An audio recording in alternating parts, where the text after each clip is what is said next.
We're recording. Good morning and welcome to this swearing-in ceremony for the new chair and vice chair of the State Bar of California.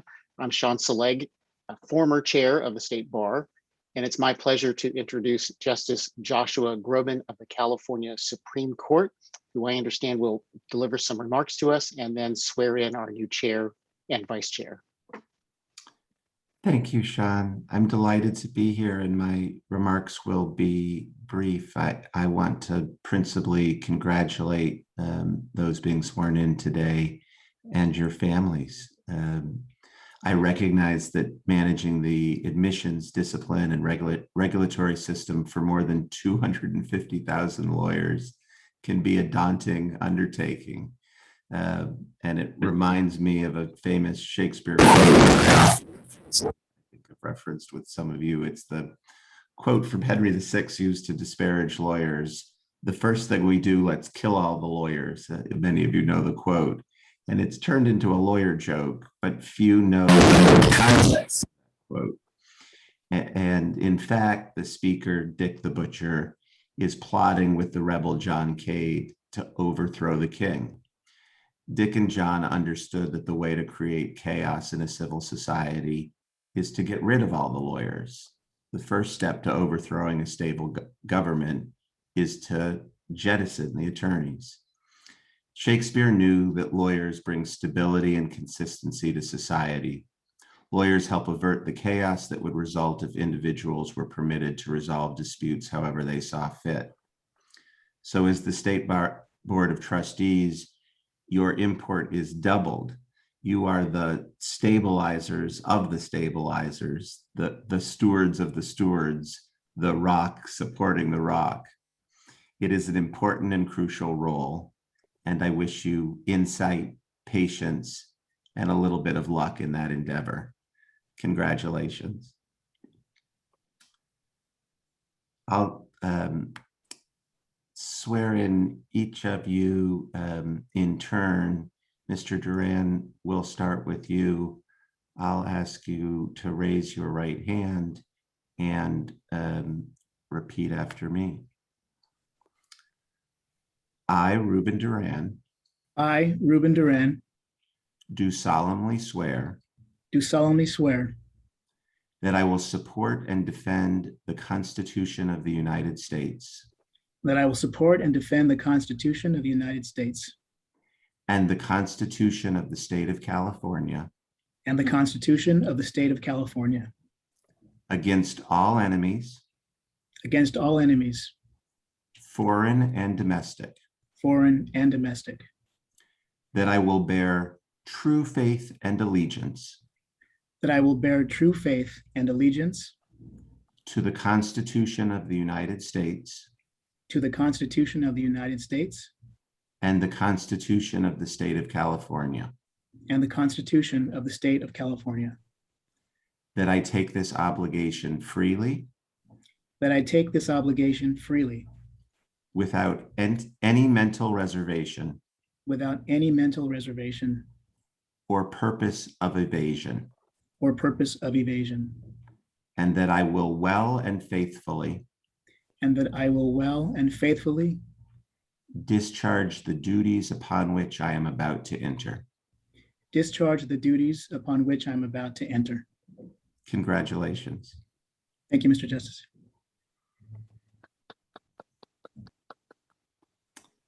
Mr. Stallings, I'll ask you to do the same. Unmute yourself, raise your right hand, and repeat after me.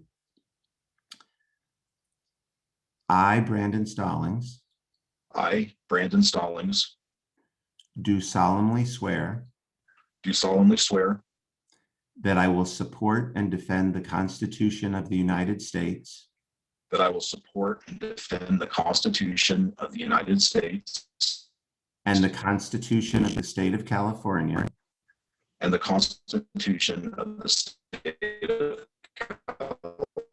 California against all enemies, against all enemies, foreign and domestic, foreign and domestic, that I will bear true faith and allegiance that I will bear to the Constitution, and allegiance to the Constitution of the United States to the Constitution of the United States and the Constitution of the State of California, and the Constitution of the State of California, that I take this obligation freely that I take this obligation freely without any mental reservation without any mental reservation or purpose of evasion, or purpose of evasion, and that I will well and faithfully and that I will well and faithfully discharge the duties upon which I am about to enter. discharge the duties upon which I am about to enter. Congratulations. Thank you.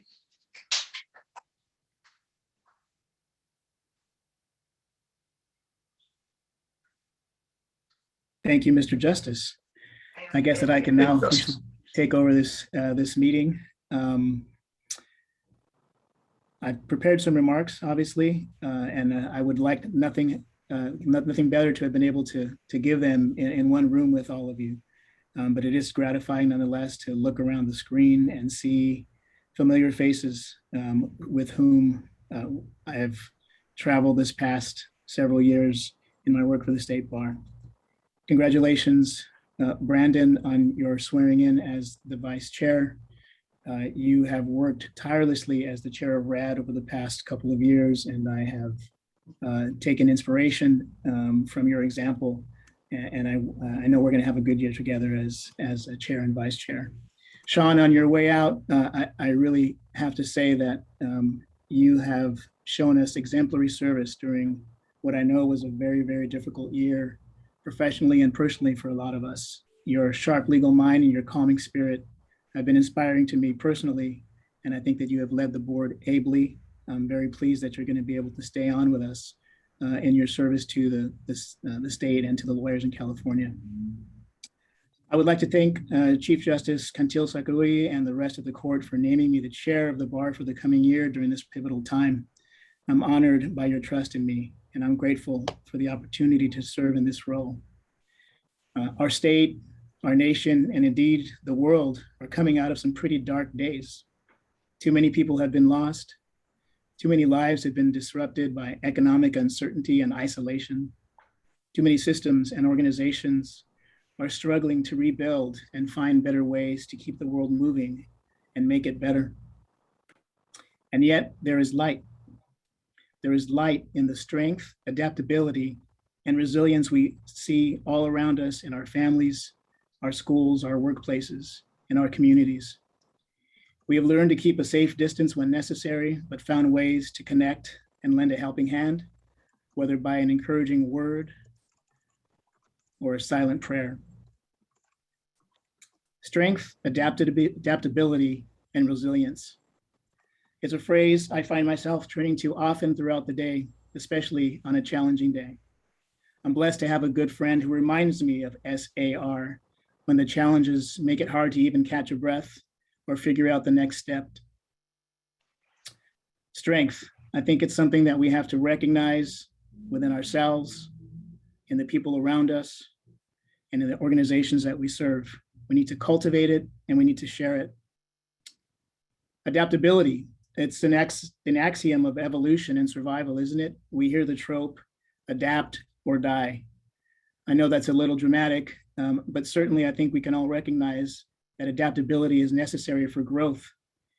It helps us seek ways to embrace change and to use change and challenge to make us stronger.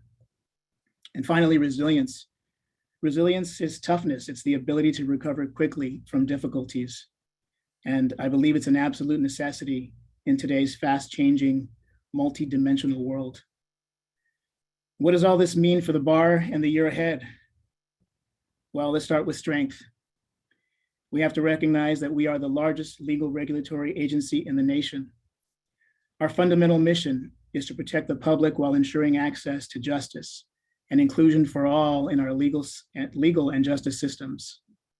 It's a high calling and a critical charge. And I think the words of Justice Groban emphasize that for me. The keepers of the keepers of the fundamentals of our system. That call is answered by the strength of this board. I look at the faces and the names on my screen during our board meetings, and I see a group of smart, talented, energetic people from all walks of life. Men and women from different personal and professional backgrounds who bring to the table unique voices, sometimes a challenging word, but always respect and always dedication to this one important mission of our organization. We have strength in our staff, the strong professional staff led by Leah Wilson, a visionary and dynamic leader who understands the necessity and value of a prepared, trained, and inspired workforce dedicated to the protection of the public. We are pleased to soon welcome a new Chief Trial Counsel, George Cardona, who brings the perspective of a long-serving U.S. attorney and a city attorney, which is near and dear to my own heart. All of which I think means that he is dedicated to and understands the notion of public service, the notion of higher ideals in service to that public. And I look forward to working with George and his team in the Office of Chief Trial Counsel. Adaptability. I think the biggest adaptability example that we can see is the reorganization of the State Bar is complete. Our focus is now squarely on the admission, regulation, and discipline of attorneys for the protection of the public, while the California Lawyers Association focuses its efforts on serving the attorney population through their important programs and groups and educational opportunities. Adaptability in our operations was really tested during the COVID pandemic. We very quickly had to switch to a remote bar exam. The court gave us the charge of coming up with a provisional licensure program to deal with some of those issues. And my hat is off to my fellow trustee, Highland Chen, who very ably led that effort. I was pleased to be a part of it. Our strategic planning process is another chance for us to demonstrate our adaptability. We're going to start it in January in an effort to prepare for the challenges that face us in the coming year. I think we also showed some adaptability when Sean Seleg commissioned the ad hoc Commission on the Discipline System. As you all know, the bar took a deep internal look at the fairness and effectiveness of our system, and we identified some issues and some challenges. And we've taken the step of bringing together a wide range of voices seeking to ensure that that disciplinary system treats every lawyer fairly and equitably, and ensures that the clients that they serve are protected and served by lawyers who are ethical, competent, and dedicated to public service. Finally, resilience. Resilience represents the notion of bouncing back when things get tough or when you're damaged or hurt. It's continuing the work. It is building the relationships and having the honest, if sometimes difficult, conversations that are going to yield real and meaningful solutions to the challenges we face. As a board and as a staff, we sometimes see those challenges on the front pages of the newspaper. We have conversations with legislators and their staffs. We talk to our colleagues and our law firms and the various people that we serve. And I think it really brings to heart and to mind that the issues that we're dealing with, while they're not easy, they're important to tackle.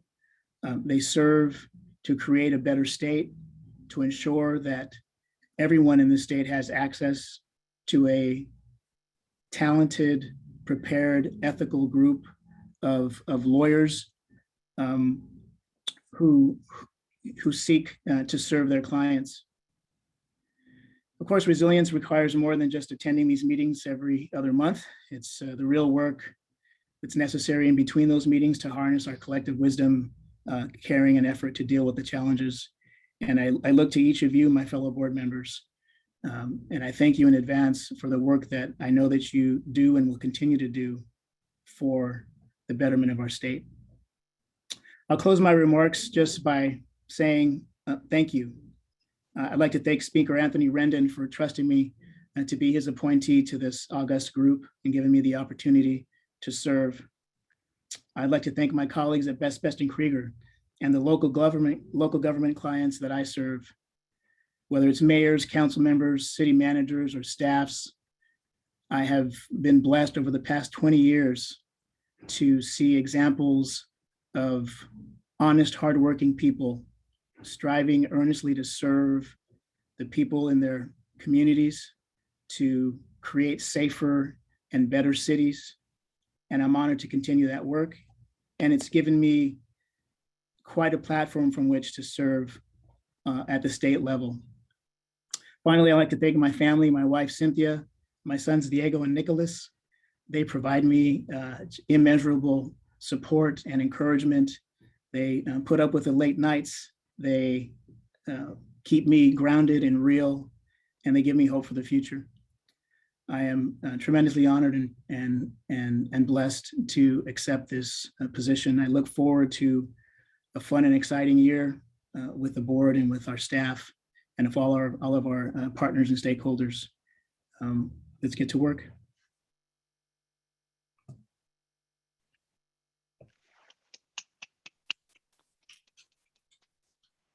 Thank you all. I know that we are not scheduled to conduct our board meeting until 10:30, if I'm not mistaken, Madam Secretary. I believe that is the posted agenda. So unless any of the board members wish to offer remarks or comments or questions via Brandon or myself, we will temporarily adjourn this meeting into our business at 10:30. I'm looking around to see any raised hands. I don't see any.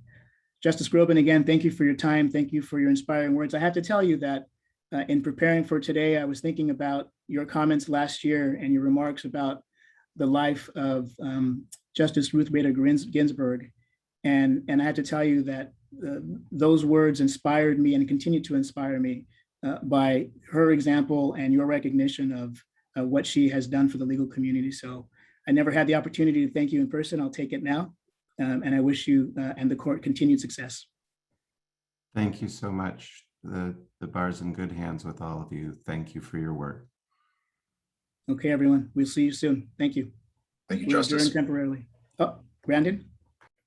I just wanted to say thank you to Justice Groban for being available and for always being that excellent conduit of wisdom from the Supreme Court. And really appreciate your perspective and your interest in the work of the bar, and then also just taking that personal touch to be here and to share in this really just special moment for all of us. So thank you, Justice. My pleasure. Best of luck to all of you. Thank you. See you shortly, folks. Great. Congratulations. Congratulations. Friday. Now I'm going to call us to order. This is the Friday, September 24th regular meeting of the State Bar Board of Trustees, the inaugural meeting for the new coming year. My name is Ruben Duran. I have the honor of being the chair of this fine body for the next 12 months or so. Madam Secretary, will you take the roll? Broughton. Here. Cisneros. Here. Chen. Here. De La Cruz. Here. Delenn. Here. Duran. Here. Ganong. Here. Petula. Here. Saleg.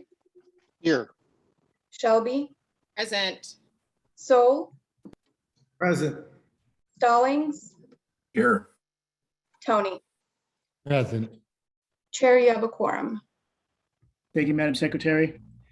We'll move to the public comment portion of the agenda. This is the opportunity for members of the public to address the board on any agenda item or other item of interest to the Board of Trustees. I will ask you to indicate your desire to speak to the board by using the raise hand function in Zoom by clicking on the raise hand. If you're on the phone, I believe it is *9 to so indicate, and I'll turn it over to our staff to let us know if anybody would like to address the board.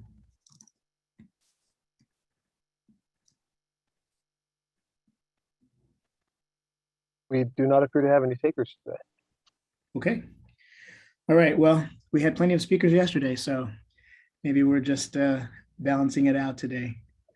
Let me open up our agenda and move on. I believe the first item on the agenda is the chair's report. Is that correct? For those of you who attended the swearing in with Justice Groban, I made a few remarks there about sort of looking ahead to the year that we're embarking upon, and certainly thank you all for continuing your service to the bar and to the people of the state. I'm not going to repeat or reiterate those remarks other than that brief word of thanks, and just to let you know that I'm looking forward to a productive year. Looking forward to seeing you in person as soon as we can.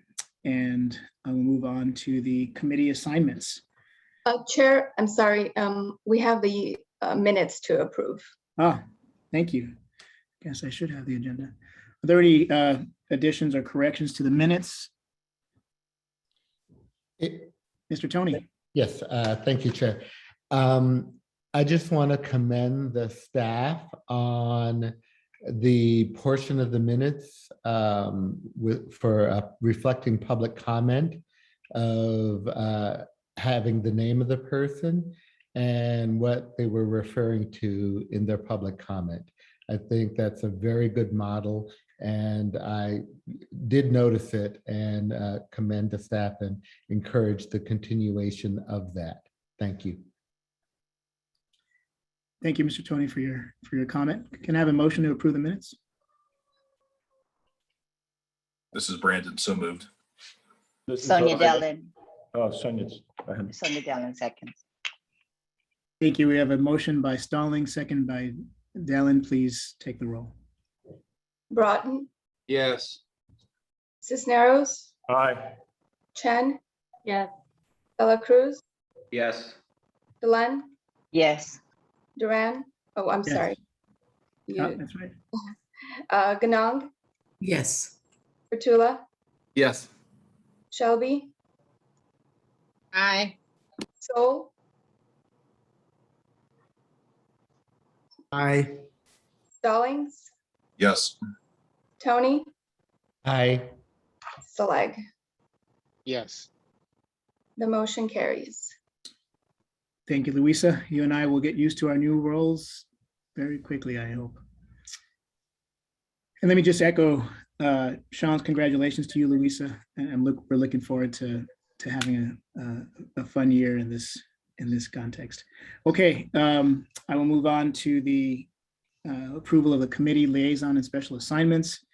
You all should have received an email this morning from the board secretary with the list of my appointments to the various committees.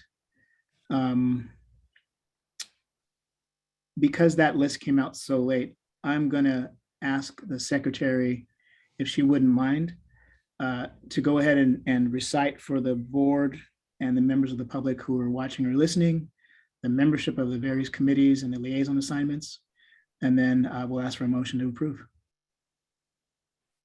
Sure, one moment, please. Should have given Louisa a heads up that I was going to do that. Would it Would be you like- useful to share the Oh, there you go. screenshot of those? Yeah, that's what I was Sure. gonna Yeah. ask. Perfect. Yes. Well, let me start with liaison assignments because I have that up right now. And then maybe Louisa, if you can grab the committee assignments while I'm sharing the liaison assignments. Sure. Thank you, Dag. I think your version is not the correct version, Doug. Let's let Louisa share. Let me. It was a last minute change.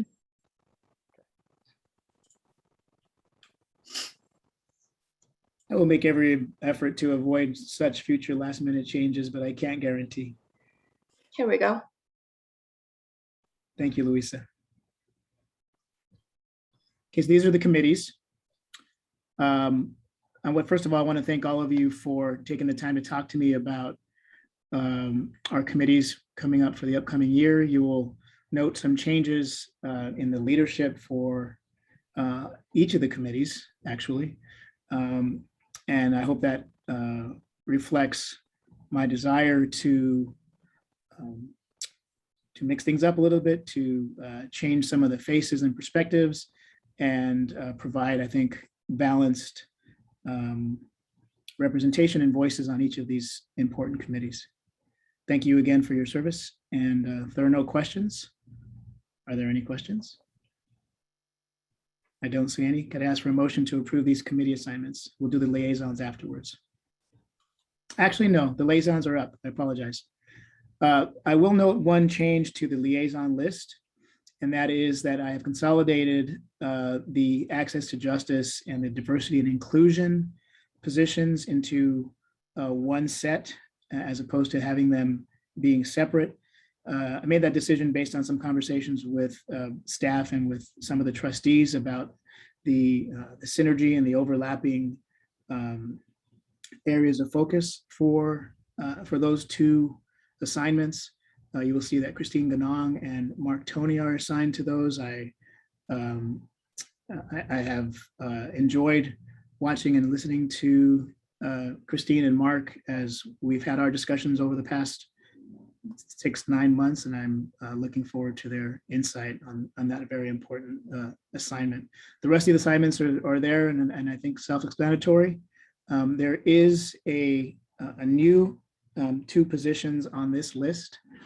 At the very bottom there, you'll see that I've asked Brandon to assume the leadership role of the ad hoc commission on the discipline system.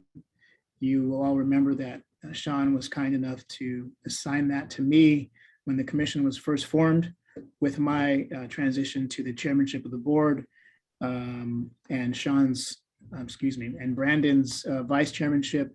Brandon is already a member of the ad hoc commission, so I'm really just asking Brandon to take the leadership role there and let me step down to a participating member of the commission. Brandon, you have been, I think, very active and present at all of those commission meetings, so I look forward to your leadership at the ad hoc commission. And I was not going to let Mr. Saleg go into a quiet retirement. We are fully expecting and hoping that he will continue to provide leadership and insight to the board, given the benefit of his experience at the bar. And so, Sean, if you would take over the chairmanship of that, I would be very pleased and grateful. All right. Did I say chairmanship? I meant vice chairmanship. Vice chair. Yes, thank you. I was gonna, you know what? I was gonna let Sean have it and hope that no one noticed it. I tried to get the two of you to arm wrestle, but it's kind of hard on Zoom. Okay, so you see the lists there. Again, happy to answer any questions if you have them. If not, we'll hear a motion, please. This is Sonia, and I move. So Jose, I'll second. Great, thank you, Madam Secretary. The roll, please. Broughton, Yes. Cisneros, Aye. Chen, Yes. Dela Cruz, Yes. Delenn, Yes. Ganong, Yes. Petula, Yes. Saleg, Yes. Shelby, Soul, Aye. Stallings, Yes. Tony. Aye. The motion carries. Thank you, Louisa. Thank you, everyone. Let's move on to item 30.30-2 on our agenda, which is the informational item on the multi-year schedule of Board of Trustees meetings. Ms. Wilson.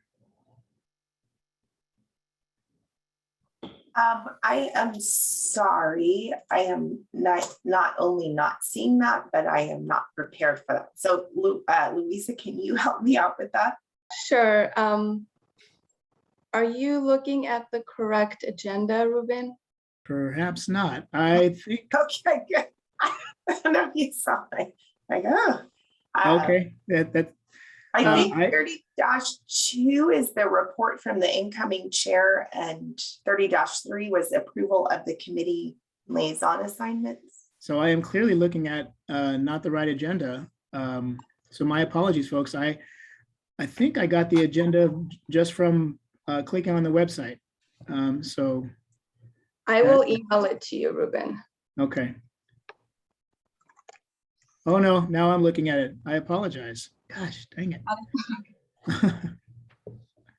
We're off to a rocky start. It's only going to go uphill downhill, not uphill. We're getting all of our wiggles out at the beginning is the way I like to think about it. Okay, apologies for that, folks. We are at staff reports then, is that correct? Yes. Okay, take it away. All right. So I have a brief executive director report. Can you all see it? Yes. Okay, I'm just gonna give you a brief overview of what I've been up to these last 75 or my first 75 days. This isn't everything, but it's what I thought I might highlight for the board today. So it is 75 days that I've been back in the ED role. And there's the areas that you see here are those that I, again, wanted to highlight for you in terms of what I've been focused on. So we're going to start with taking a look at human capital. Ruben, in his kind remarks about me earlier this morning, talked about my focus in this area. And I think that is accurate and fair to say. And so when I came back to the bar, I wanted to do an assessment of where staff were. Our human capital, of course, the most important resource that our organization has. And so you can see here on the strength side, I think morale and engagement generally are high. And this is really a testament to Donna's leadership and the leadership of the team in this period that I was gone. It's really impressive to me, given that everything that we've all been through personally and that the organization has been through. And to give you a sense of how I'm assessing that, I am meeting with randomly selected staff, 50 randomly selected staff for now. I'm having just check-ins and I'm asking folks how they're doing and what their perceptions are of the organization and how they feel about the bar and about their work. And that's how I'm doing this pulse check on morale. I also think on the plus sides, our transition to the remote work environment has been successful, not just in being able to do the work, but being able to stay relatively connected to the organization. And that translates or relates to the point I made about morale and engagement. I also have been impressed to see that we are attracting quality candidates, even though I'm sure all of you are aware that we're in a very tough, very competitive labor market right now.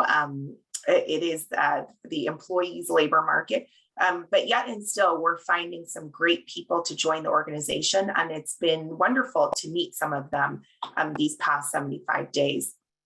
On the challenges side, I think when we talk about sort of the secret sauce or the extra energy or enthusiasm or motivation, excitement that you need in order to continue to grow, improve, enhance, and certainly to implement the kind of reforms that the board, I think, is very focused on.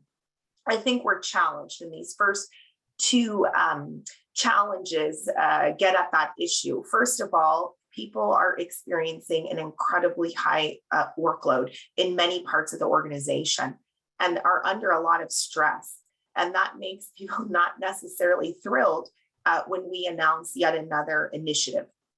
And second of all, I'm not sure that we have, in addition to a lack of resources, necessarily the right culture for innovation or for excellence. We certainly have a culture to get our work done and do it well, but I'm not sure we have the culture for the true next level of performance. And so I see both of those as related areas of challenge. The last area of challenge I would just highlight for the board is around succession planning. I think it's fair to say it's virtually non-existent, and that is really problematic.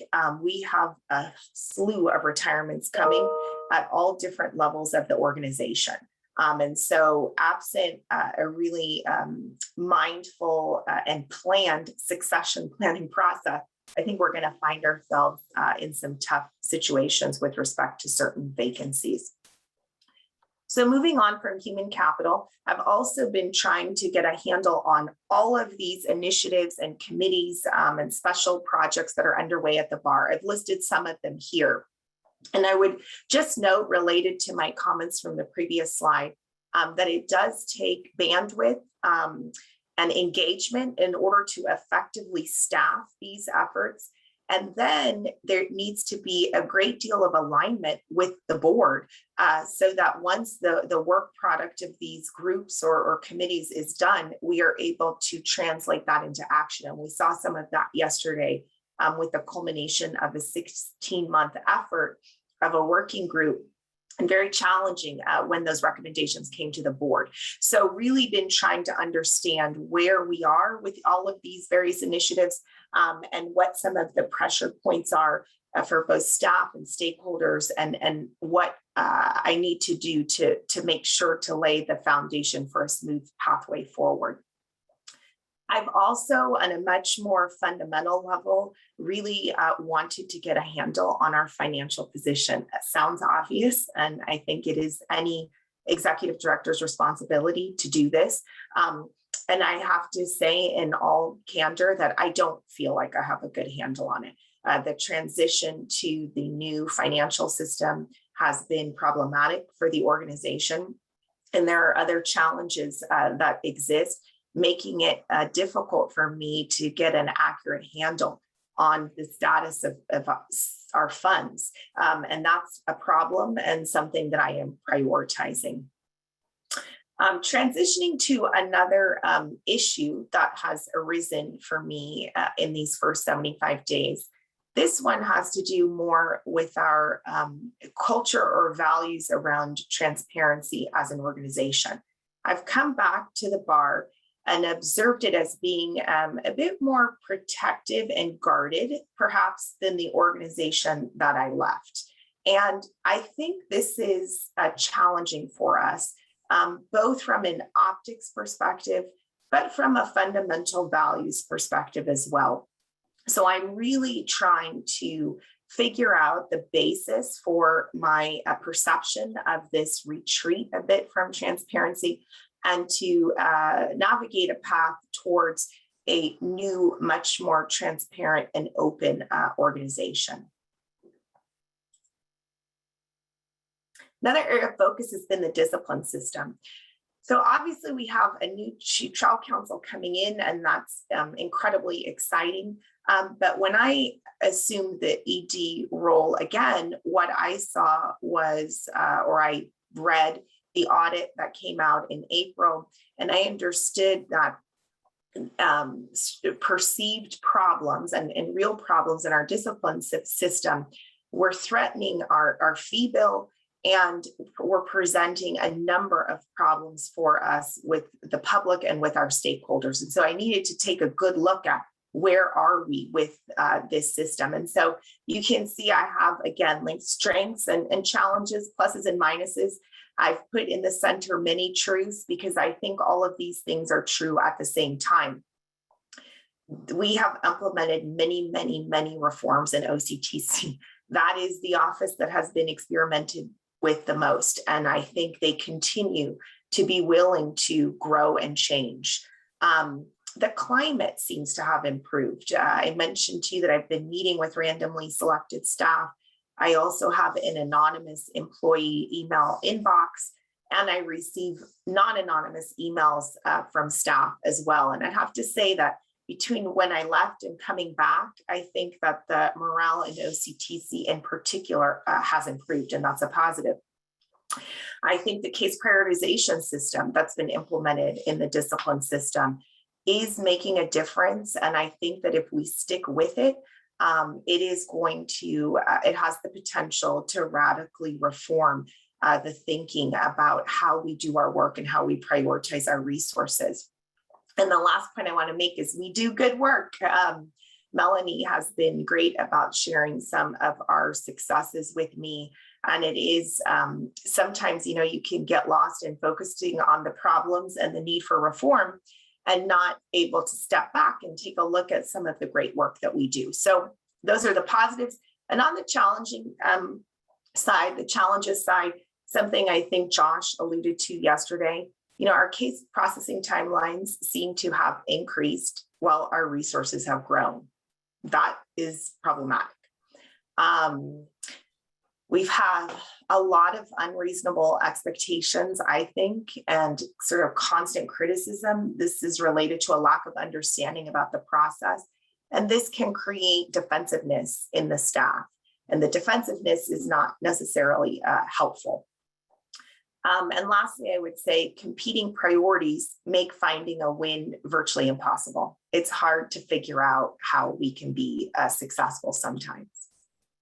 So that is what I've been up to. And then I just would close and say that I think our strategic planning process, and Ruben, I think you remarked on this earlier as well, really is going to present us an opportunity to figure out, how we want to navigate some of the issues I've raised here and others that, of course, we've been talking about collectively. So that is my ED report.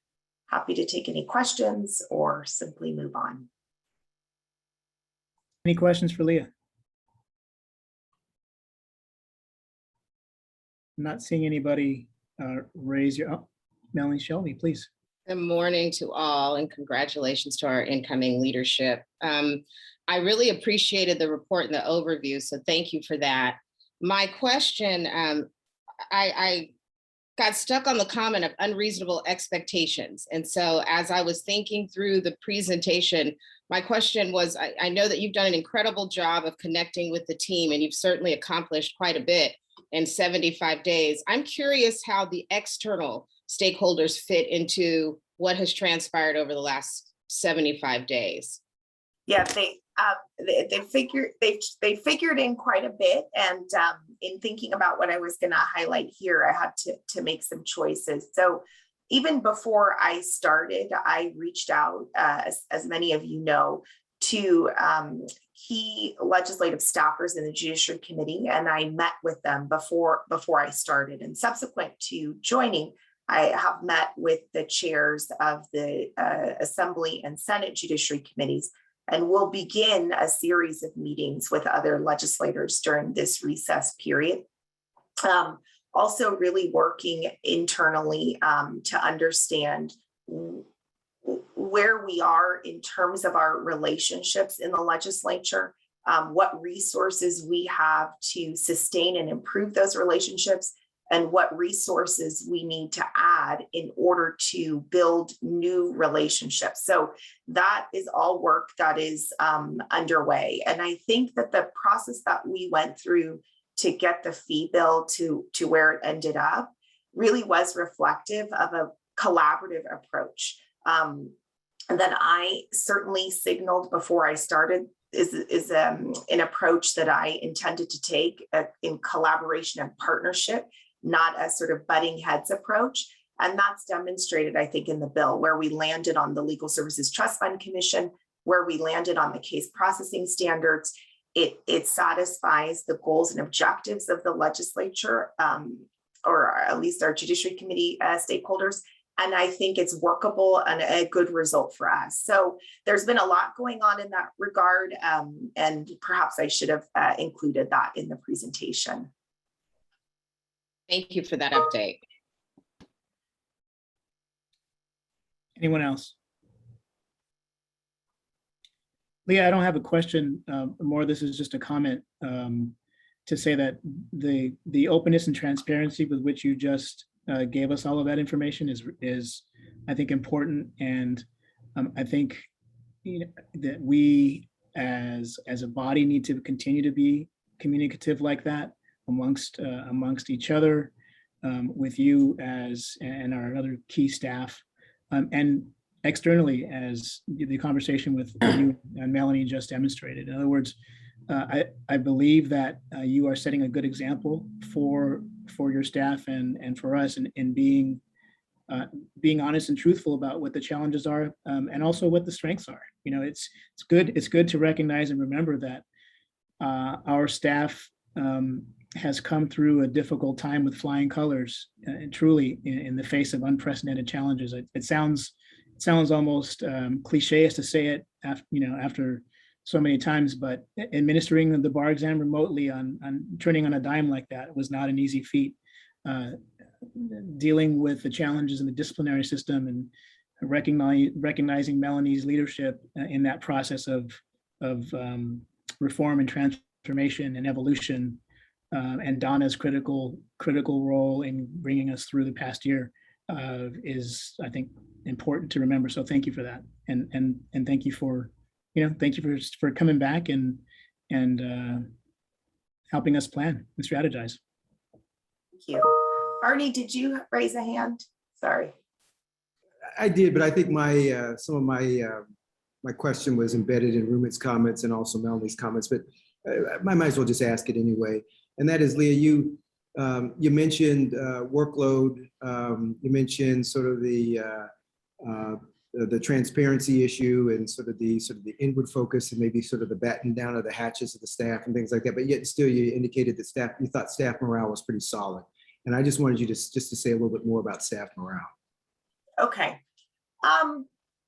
So I think, when I put on the slide many truths, that is very truthful, that all these things are true. So when I make that commentary about staff morale, it is again based on all of these one-on-one meetings that I'm having with randomly selected staff. So it's all, a different mix of staff. And generally people express to me that they are engaged with the work that they're doing. I ask them to tell me what they're doing and they talk about it and they're interested in it. And there's something anecdote they want to tell me or something new that they're trying or they'd like to try. And those are all really important indicators to me of organizational health, that you're connected to the organization and your work. So I think that is a truth.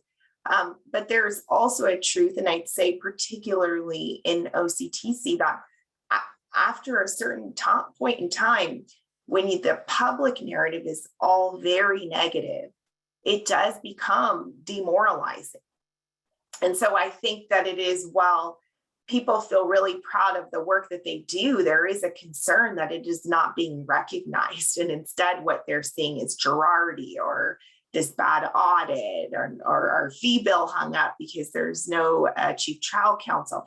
And so I guess, Arnie, I would just say, I think both are true, that people do care about their work and are engaged, but there is a level of it's demoralizing to experience constant criticism.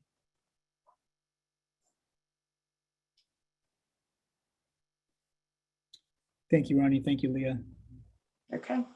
Any further questions or comments? Okay, we'll move on to item 41.2, appreciation of outgoing officers of the 2020-2021 Board of Trustees. Leah, if I'm not mistaken, I believe your name is on this report.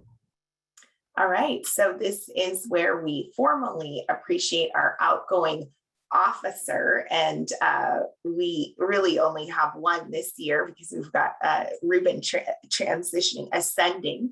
So this is our opportunity to recognize and appreciate Sean.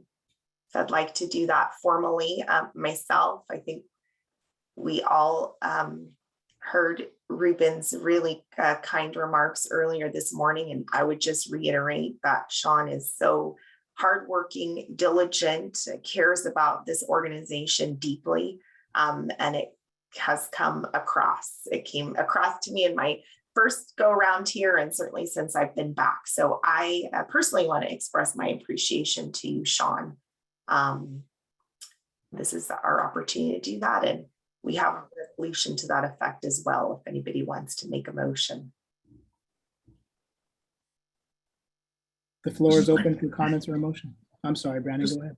This is Brandon. I would happily make that motion. This is Swan. I'll second. Thank you, gentlemen. You see the motion on the screen. I think Leah said it very well, and I won't repeat myself other than to say, Sean, it's all very true. Thank you. Is any discussion? Thank you. Mr. Chair, if I could, one of my favorite memories of Sean when he got on the board was he would always have such incredibly complete legal thoughts, and he would really go through the agenda items with a fine-tooth comb, pick out any sort of nuances that needed to be nuanced a little bit more, or commas that should not have been there. And it was something that I always gave him a hard time about, and we would always joke around about that. But I really came to appreciate just the intense legal mind that is Sean Saleg, and to see the way he's led this organization, not just as chair, but also as rad chair, and really bring about innovation within the state bar has been an incredible thing to see. So Sean, it's been a pleasure serving with you. So glad that you're not going quietly into the night, and that we can continue to take advantage of your expertise. So also an incredible amount of appreciation and gratitude from me as well. Thank you, Brandon. Josh. Yeah, I just want to say thank you to Sean. This was an incredible year for a lot of reasons, but really a tough one. I mean, he walked in with a difficult year with not only issues, coronavirus, I know personally for him, and his commitment was unheralded. I just kept coming back, and the 4 years I've been on the board and watched, Sean is always the most prepared person of anybody for these meetings, and it doesn't go unnoticed. So thank you, Sean. Well said, Josh. Thank you. Sonia, please. Echoing everyone else, I would just also would like to add that I just want to thank Sean for being my mentor. And you've done so, you've just given me some confidence, and you've been really great in responding to inquiries and giving me advice. Thank you very much. Okay, seeing no further discussion, we have a motion and a second. Madam Secretary, take the roll, please. Broughton, Yes. Cisneros, Aye. Chen, Yes. De La Cruz, Yes. Delenn, Yes. Ganong, Yes. Petula, Yes. Stalag, Abstain. Shelby, Aye. Stoll, John, I was always taught you're supposed to vote for yourself. Aye. Stallings, Yes. Tony, Aye. Chair, the motion carries. It does carry very resoundingly, and yet another example of the fine gentleman that is Mr. Saleg. Well, thank you all for all the kind comments. It means a lot to me, and I've just enjoyed getting to know each and every one of you and working together for a common purpose. So, but thanks for the recognition. It really means a lot to me. Thank you. Bravo, Sean. Okay, let's move on to the consent calendar. You all have the agenda and have seen the items that are listed there. Let me ask staff first whether there's anything that needs to be pulled or taken off the agenda. I don't believe that's the case. Correct? I am not aware. I don't know, Mark, Tony, if you intended to. I don't want to preempt you, but that's. I move to accept the consent agenda. I will have one motion to make after this. So let me just be a little bit procedural on you, Mark. Does the motion you intend on making address one of the consent items? It does address it. You can either take it now or later. Yeah, so if we're going to have discussion on one of the consent items, let's go ahead and pull it so that the board can vote on the rest of them, and then we can have a focused discussion on what you would like to pull. It'll be the 54, 141 proposed changes to fees, etc. Okay. All right, we're going to remove that from the consent calendar for the purposes of this next motion and vote. If I could ask for a motion and a second, please. I'll make a motion to for the consent calendar. Other than that, yes. Thank you. And I'll second. Thank you, Arnie. First and a second. Louisa, please. Broughton, Yes. Cisneros, Aye. Chen, Yes. De La Cruz, Yes. Delenn, Yes. Ganong, Yes. Petula, Yes. Shelby. Oh, I'm Aye. sorry. Stalag and then Shelby. I apologize. Yes. Stoll, Aye. Stallings, Yes. Tony, Aye. the Let me motion. just, let me just clarify and make sure that trustee Shelby's vote was heard and recorded. I missed that. Aye. Okay. Thank you. Okay, the consent calendar passes unanimously. Item 54-141 is proposed 2022 changes to the schedule of license fees, penalties, charges, and deadlines. Trustee Tony, you have a question or a comment? Yes, I'd like to make a motion asking the executive director and board chair on behalf of the trustees to send a thank you letter to the chairs and chief consultants of the Senate and Assembly Judiciary Committees for their flexibility in partnering with the State Bar to approve the 2022 fee bill. Okay, thank you. Is there a second on that motion? Second. Thank you, Ms. Shelby. Discussion on the motion? Seeing none, please take the roll. Broughton, Abstain. Cisneros, Aye. Chen, Sorry, I'm sorry. I just would like to hear it restated again. Sure, I'll restate the motion, Mark, if you don't mind. Please. So the request from trustee Tony is that in approving this item, we add in a direction to Leah and me to write a letter of gratitude to Assembly and Judiciary leadership and their legislative staff for their flexibility and assistance in getting the fee bill passed and the items that are represented in the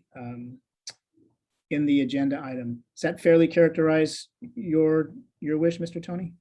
It does. I would just say actually the Senate and Assembly Judiciary Committees in specific, but yes. Great. Thank And you. so, thank you, Helen. We were in the middle of a vote. Yes, so I'm a yes. thank you.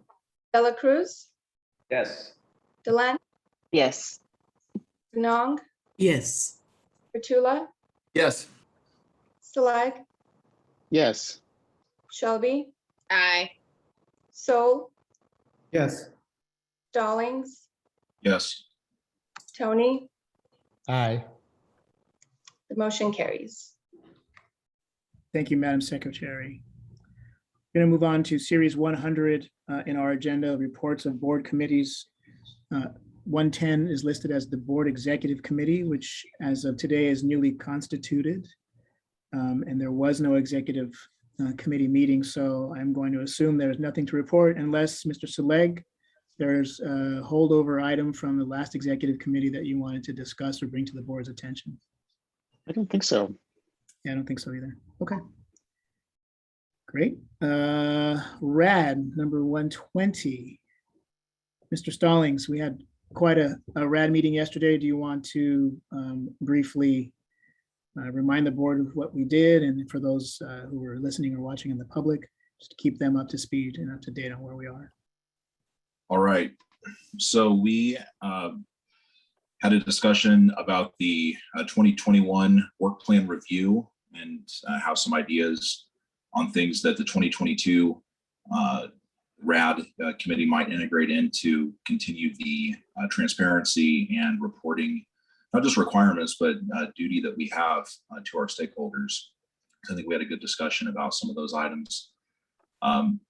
Items B and C relate to our 2201 program, and that is the conflict program where if OCTC has a conflict, and those cases get transferred over to our conflict administrator, Jeff Del Cerro. So we received a report in closed session from Mr. Del Cerro, but the main impetus of our open session meeting related to different reforms that we're continuing to undertake to further professionalize that portion of the discipline system.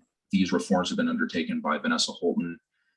Chris Andreessen has also been integral in those reforms. And so really want to extend thanks to them We also increased our compensation for our special deputy trial counsel, as well as the administrator of that program, in an attempt to keep the best and brightest SDTCs, and then also increase our ability to recruit. Ms. Wilson presented on RAD oversight of the chief trial counsel position. So with Mr. Cardona coming in, presents a unique opportunity for RAD to reconsider what works and what doesn't work regarding how we oversee that position and how we can best protect the public through that oversight. And so we're going to bring forward a couple of other ideas as we onboard Mr. Cardona. And so RAD will undertake that.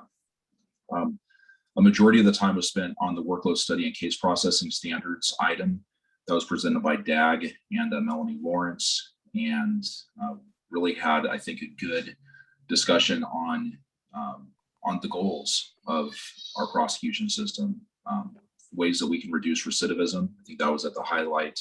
That was one of the highlights of our discussion, and ways that we can try and prevent people from coming in contact with our prosecutors. So I think there's some great ideas, some good energy going in that direction. And so look forward to providing that report to the legislature and presenting those ideas. We received an important update from State Bar Court about the self-help program that they are working to develop. We really have been able to take advantage of the expertise of Judge McGill. Judge McGill, when he was a Superior Court judge, was instrumental in a self-help program there in his county. And so he's brought that expertise. This is in line with the Robertson recommendations, and so goes to increase the public's understanding of what State Bar Court does, and then the issues specific to State Bar Court or State Bar prosecutions. So I think there's a dual prong approach. One is to educate the individuals who are being investigated by the State Bar, but also to inform members of the public who might be looking at what happens when they file a complaint and that whole process. So really just does serve that dual purpose. I just want to end my remarks by thanking Melanie Lawrence and her staff for, as many trustees have indicated, been a very difficult past couple of years. The challenges from working from home, challenges of implementing different policies and procedures to make that happen, the foresight that staff has shown in our case management system, and the use of that to work from home and to continue to protect the public in the midst of the pandemic, I think cannot be understated. And that really is due to the excellent leadership of Melanie Lawrence. And so if we could just take a moment to thank her, I would definitely applaud her and the work of her staff. So thank you so much, Melanie Lawrence, and just the staff of OCTC in working through this past couple of years. Thank you, And with Brandon. that, I am finished. Does anybody have any questions for Brandon on his last report as the RAD chair? Seeing none, I will just make one comment before we move to the next committee, and that is the comments about the changes to the 2201 program and the sort of evolution of that program. I do want to echo Brandon's thanks to Vanessa Holton, our general counsel. The 2201 program was somewhat of a mystery to me upon my entrance to the board, and Vanessa and her staff were kind enough to educate me and help me understand the importance of that very specific role. And the changes that have recently been made, to me, are a good example of that whole adaptability theme that I was talking about earlier in my remarks. That is essentially, we don't have to stay static. We can make adjustments and corrections to improve what we're doing internally in our mission to discipline and protect the public. So I don't see Vanessa on the screen, but when we do see her, there she is. Hi, Vanessa. Thank you so much for your work in helping to, keep at arm's length a very important program, but still improve it. So, and of course to Jeff Del Cerro and all of the SDTCs who do that important work. Okay. Finance Committee, please Jose.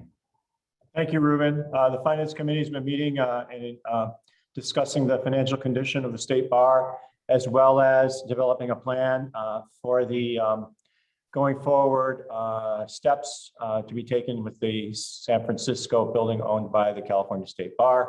And we look forward to bringing those matters to an upcoming board meeting. Thank you. Any questions for Jose on his last report as the chair of the Finance Committee? Thank you for your service as chair of that important committee, Jose. I know that many of us appreciate the specific and very specialized knowledge and skill you bring to that role. And I hope that just because you're moving over to RAD leadership doesn't mean we can't still call on you to give us some good counsel and advice on financial issues. Of course. Speaking of leadership roles in RAD, hi Lynn, thank you for agreeing to step up to take on that important role this year. I know that you have a very demanding schedule in life, and that the RAD leadership is not insignificant time commitment and effort. But I've seen you work, and I am looking forward to watching you transition. New chief trial counsel, new committee. Thank you. Okay, audit committee, Sonia. Thank you. We had our meeting yesterday, and we did get an update on the information technology security assessment, and also the business continuity plans, and an update on the implementation of the audit recommendations. These are ongoing, and we are really doing well with the plans, as well as getting the systems in order. The 2021 audit work plan was also approved by the committee. I just want to thank, again, this is also my last report, and I'm so glad that Trustee Melanie Shelby will be taking it on the audit committee. But I really would like to thank Steve Mazer, Rick Rankin, Deg, and Justin Urick for all the guidance, and Leah and Donna all the whole time, and also our finance and COO, controller. So thank you so very much again. This is all I have for the audit committee. Thank you, Sonia. I will not let the opportunity go by to thank you for your leadership on the audit committee. It's important work that sometimes goes, I don't know if unheralded is the right word, but it's sort of inside baseball sometimes, but it's an important function. And I thank you for your service. Melanie Shelby, looking forward to your leadership on that committee and your insight. And I think it's going to be good. Thank you. Okay, let's move on to the 700 series of our agenda. Item 701 was discussed yesterday at length. I don't know whether we're not going to open the item again because it's done. But I will say that as I observed and participated in the conversation, rushed though it felt there towards the end a little bit, it just reiterated and emphasized to me the tremendous amount of work that goes on behind the scenes and in public to try and find innovative ways to protect the public and to advance access to justice in this state. Justice Petru's leadership and commitment, I think, is truly a fine example of selfless service, pointed and direct and efficient, and it is no small feat. And so thank you to the board for listening to that report, for asking incisive questions, for publishing, for agreeing to publish the report out for comment. And I look forward to seeing what happens in 110 days, 109 days now, I guess. Okay. Item 702 are proposed amendments to the new accredited law school rule 4.160 sub D sub 6 regarding minimum cumulative bar pass rate, the request to circulate for public comment. This is Ching and Leonard, please.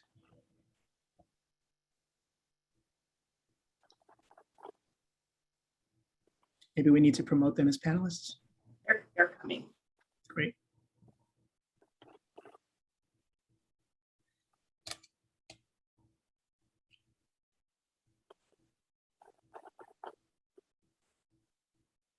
Good afternoon, Audrey. Looks like we're waiting for your compatriot, and then we'll get started whenever you folks are ready. Yes, good morning, I think. Good morning, Ruben. Where is Natalie, Louisa? I promoted her, so she should be joining.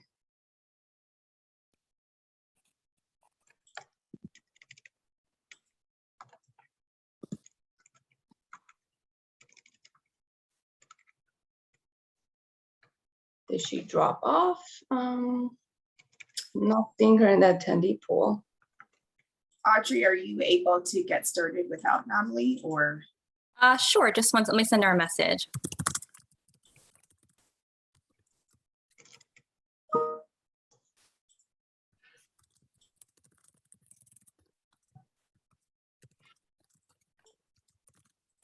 Okay.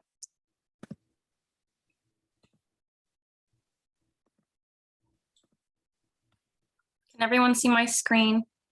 Yes, we can. Everyone's favorite question. Oh, wait. Okay.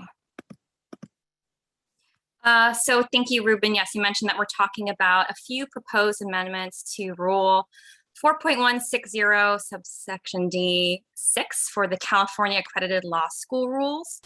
In particular about the minimum cumulative bar pass rate, or what we call the MPR. So members of the board will remember that we came in the fall of 2020 with the new rules for accredited law schools. It was adopted by the Board of Trustees this May with an implementation plan to begin January 1st of next year.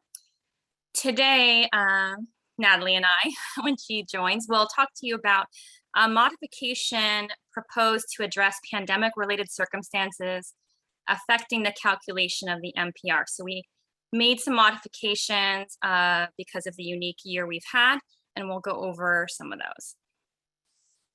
So just to refresh you of what the MPR is, California accredited law schools must maintain an MPR of 40% or more, and none of the proposed amendments change this requirement. The reporting period is also not changing.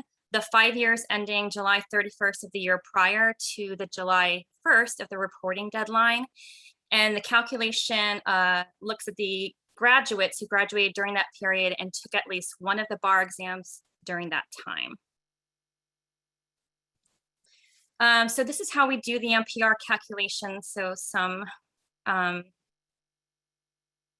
what is in the numerator and what is in the denominator. So for example, August 1st through 2015 through July 31st, 2020, graduates who passed a bar exam during that period are then divided by that same time frame graduates who took a bar exam at least once during that period. So that kind of aggregate number. So these are the changes we're bringing to you to amend because of the pandemic. Just a technical amendment. The July 2020 bar exam, as you know, was pushed to October 2020. So we are using the results of October 2020 as if it took place in July.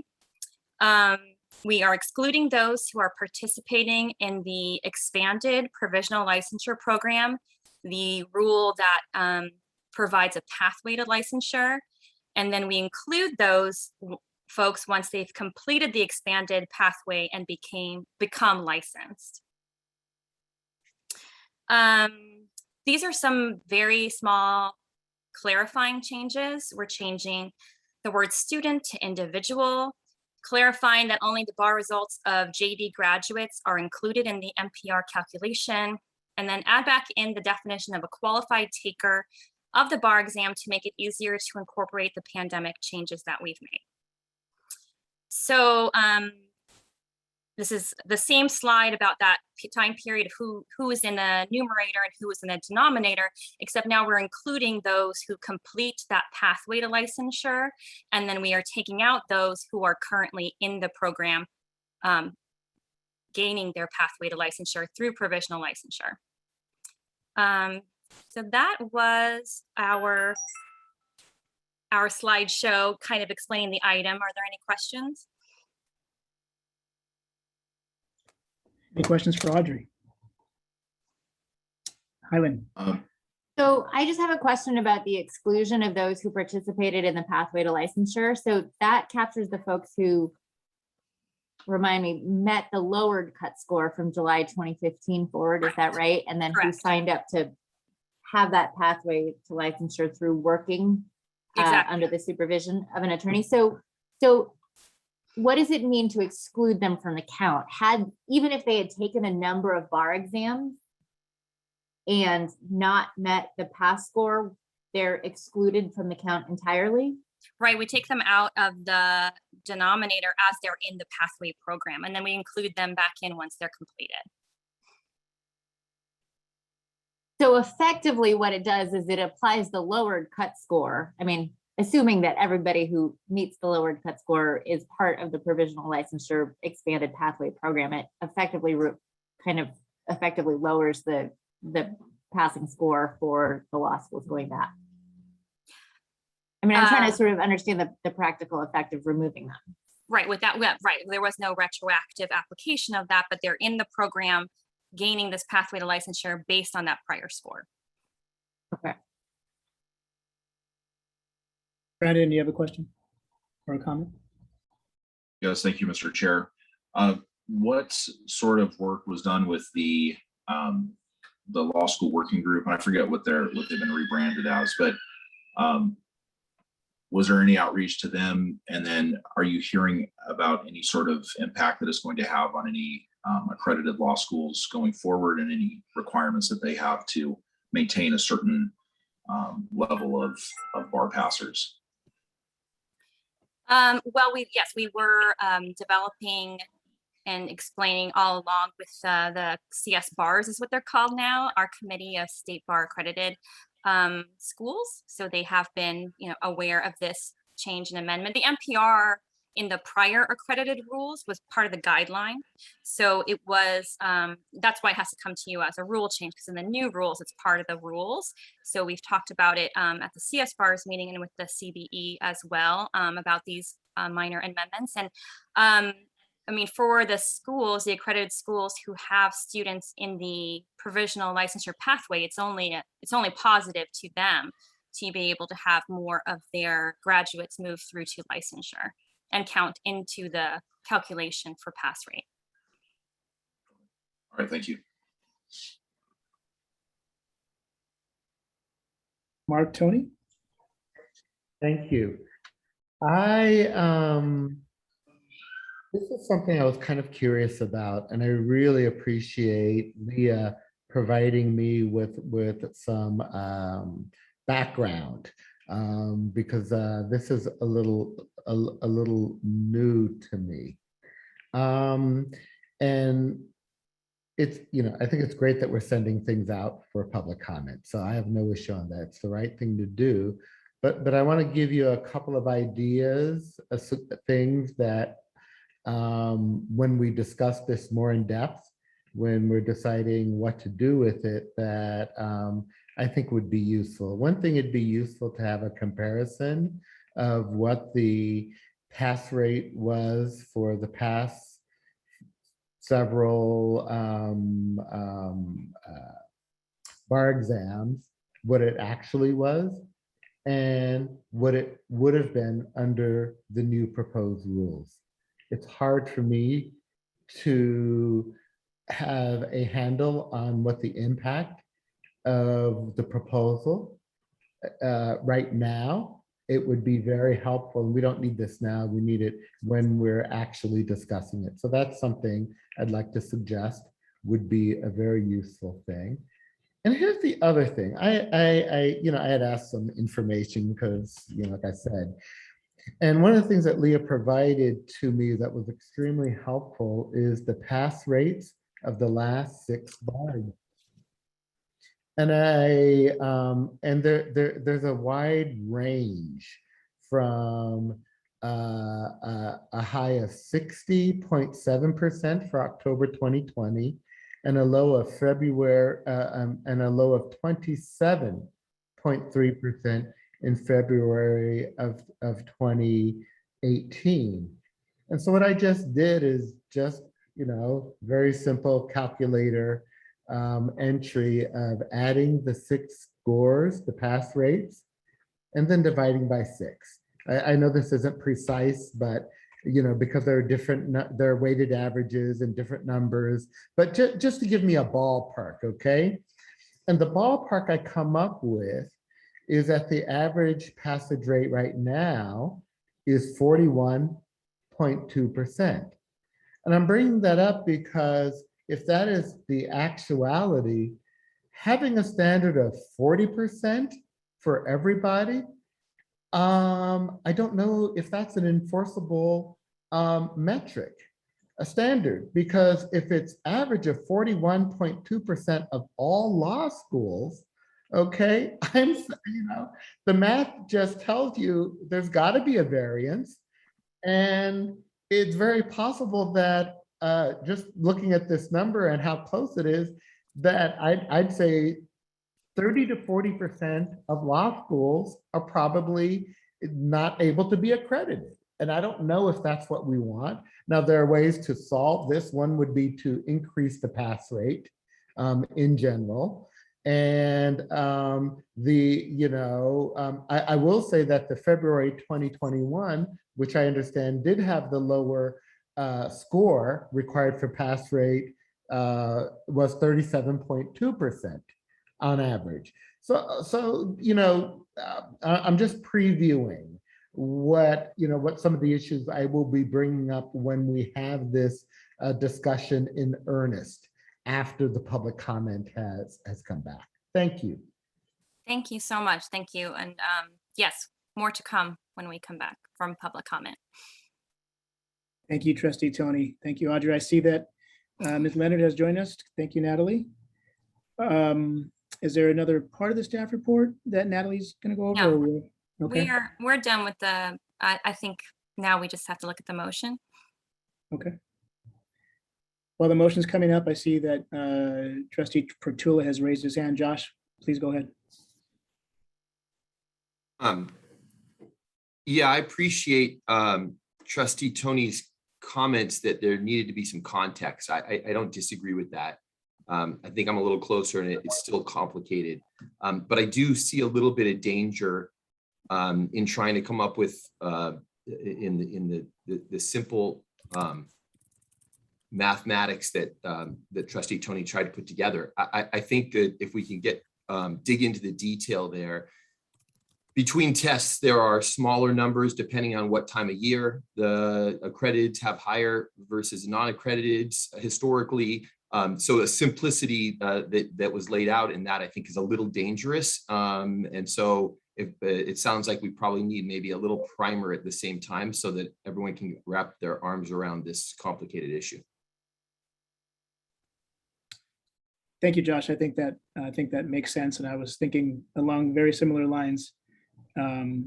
Certainly wouldn't hurt to have some more context and some table setting, perhaps level setting, as you suggested. Any other comments? Yeah, sorry, we have that. We can definitely go through some examples with some numbers about what the effect is with these changes as well. I don't know if Natalie might. I know we had those. The last time we had this NPR discussion at the CBE meeting, probably since you just came out of the tech issues, you may not have them handy, but. I'm sorry, this is the effect of the changes? Right, Audrey, I think, Audrey, I'm sorry to interrupt. I think, oh, sorry, Josh. I think I was going to channel. We can bring them next time is probably what you're going to say, which is fine. We have case examples that we can bring next time and walk through the next time we're before you. Yes, and I think to Mark's point, the other issue is looking at the pass rates, the overall, right? Mm-hmm. Not just for our accredited and registered schools, but we'll need like to have an overview of that as well. Just look at the whether or not the 40% is reasonable. Okay, in the meantime, the question on the table, I guess, is issuance for public comment has been described in the staff report and is showing up here on the screen. There's the resolution. If there are no further questions or comments, may we have a motion? It's Jose, I'll make the motion. I'll second it. Thank you, gentlemen. Louisa, would you take the roll? Broughton, Yes. Cisneros, Aye. Chen, Yes. De La Cruz, Yes. Delenn, Yes. Ganong, Yes. Pertula, Yes. Saleg, Yes. Shelby, Aye. Sol,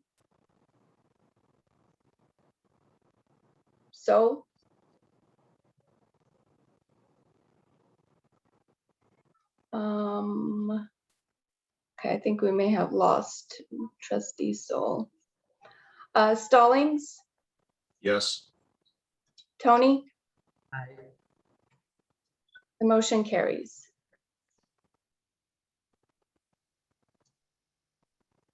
You're muted, Ruben. Sorry about that. Thank you, Madam Secretary. Okay, I'm going to exercise the prerogative of the chair and skip over item 703 to handle some schedule accommodations. Item 704, please.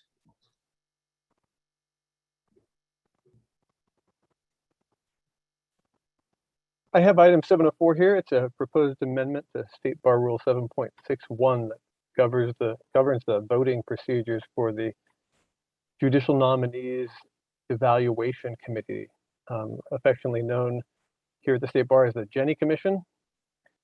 The board doesn't see much of the Jenny Commission, although the board appoints all of the members of the Jenny Commission, which is a pretty large group. It's between 27 and 38 members. And the board receives an annual report on the demographics of the candidates that have been evaluated by the Jenny Commission. That's pretty much it for what the board generally sees about the Jenny Commission in a given year. So I wanted to just take a moment to explain that and note that the reason why the board doesn't see much of the Jenny Commission is by design. Jenny Commission's work is highly confidential. Effectively, the Jenny Commission is engaged in personnel matters. They're evaluating candidates for judicial office. As a result, the Jenny Commission's work is not subject to Bagley-Keene Open Meeting Act or any of the other requirements that the Board of Trustees, the board committees, or other sub-entities are subject to. It's allowed to conduct all of its work confidentially. And ultimately, the focus of the work of the Jenny Commission is not really the Board of Trustees, it's the governor's office. The Jenny Commission receives names, slates of candidates for judicial positions from the governor's office, evaluates those names, an extensive evaluation, interviews, conducts surveys of people who might know the candidate, and then provides a report back to the governor's office, all in confidence. So I wanted to provide that background before getting into the heart of the matter here, and a little tiny bit more background. The Commission on Judicial Nominees Evaluation, it was established by the Board of Trustees pursuant to Government Code Section 120.11.5. The rules under which it operates are State Bar Rules Title 7, Division 1. And as I noted before, the Jenny Commission assists the governor in the judicial selection process. It provides confidential, independent, comprehensive, accurate, and fair evaluations of candidates for judicial appointment and nomination. Looking specifically at the rules to the subject of this agenda item, the Jenny Commission must assign one of 4 ratings to all candidates that it evaluates. These 4 options are not qualified, qualified, well qualified, or exceptionally well qualified.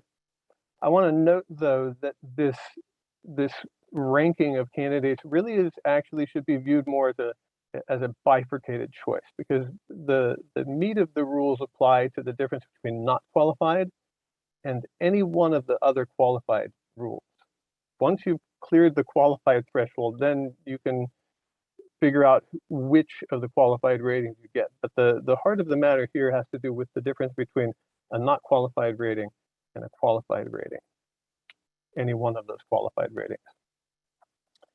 And what we discovered in the spring is that the inclusion of abstentions in vote totals actually makes it possible for a candidate to fail to meet the criteria for any rating. I'm going to provide a quick example that is also included in the agenda item. So on the left-hand side, the checkbox there notes that to be rated as not qualified, and this is the bifurcation that I was talking about. To be not qualified, you must have more than half of the commissioners voting or abstaining to rate the candidate as not qualified. And then in the middle checkbox there, this is the other half of the equation. To be rated as qualified or better, at least half, not more than half, but at least half of the commissioners voting or abstaining must rate the candidate as qualified or better. Effectively, what this provides for is, in the goal behind this is that all candidates should have a rating. You are either qualified, in which case at least half, this is sort of the tie goes to the runner rule. It's almost like baseball, that at least half, don't need to have more than half, but at least half, you get a qualified or better rating. You need to have more than half not qualified votes in order to be rated as not qualified. So then in the final checkbox on the right-hand side, what you see here is just an example that I used in the agenda item as well. What we realized was that if a candidate receives 30 votes in total, as I show in this example, and 15 of those votes are not qualified votes, 10 of those votes are qualified votes, 5 of those votes are abstentions, what we have is a situation where the candidate does not meet the criteria for either a qualified or a not qualified rating. Before I have a separate screen with the actual resolution on it. This is effectively what we're proposing, though, is to eliminate abstentions from the vote totals. And then to clarify, there's some additional cleanup that we found with regard to the tie votes within the qualified ratings where it had not been stated explicitly in the rules. So what do you do if you've already cleared the threshold of rating the candidate as qualified, but say the vote is tied between an exceptionally well-qualified rating and a well-qualified rating? What's the rating that should be assigned to the candidate? So the other thing that I wanted to note just before moving to the recommendation itself, the actual recommendation that's contained in the agenda item, is that staff, upon discovering this, alerted the governor's office that we would be making this, proposing this change, and also took the time to work with the Jenny commissioners to try to understand a little bit better what exactly the meaning of the abstentions were when commissioners were voting for them. We have encouraged Jenny commissioners not to vote to abstain unless they have a very good reason to. It was our I think we came to understand that the Jenny commissioners themselves didn't fully understand the potential impact of an abstention when they made an abstention vote. And we have noted that since alerting the Jenny commissioners to this, we've seen a sharp decline in the use of abstentions in the voting on candidates for judicial office. So I will leave it with that before bringing up the formal resolution, but I'm also open to taking questions at this time. Thank you, Mr. McLeod. Any questions for Dag? Mr. Tony, please. I really appreciate you giving some thought to how to solve this issue and to, put this out, put this out for public comment. This is another thing new to me, and I did read as carefully as I could to get as much understanding as I could about how this process works. And I just wish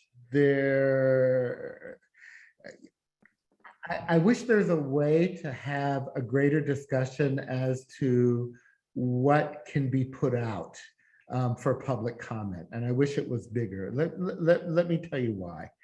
I think abstentions are very important votes. Abstentions have meaning. That is why in the state legislature, standard for a bill passage is not those present and voting yay and or nay, but you need a majority of the members to pass.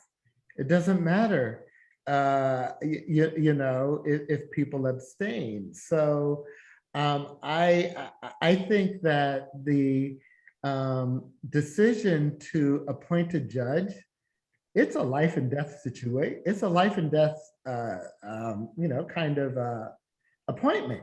This has extremely serious consequences to people when you're a judge. And so, you know, so my main concern is that when I read the process, it sounds like you have, the burden of proof is on proving somebody is unqualified, that you have to, that the lack of qualifications should have to be substantiated to be not qualified, rather than the other way around, which is the burden of proof should be that you're qualified, not that you're unqualified. So when I'm reading this, it feels to me completely backwards.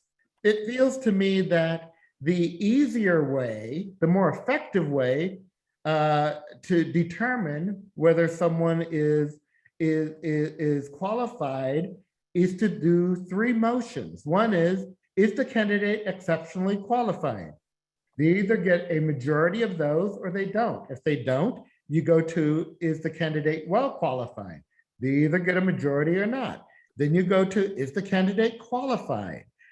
If you get no majority for that threshold, the candidate is not qualified, period. End of story. You don't need to prove they're not qualified. They simply did not get the majority of the Jenny Commission to vote them as in one of the qualified categories. And so I think when I say majority, I mean the majority of the entire commission.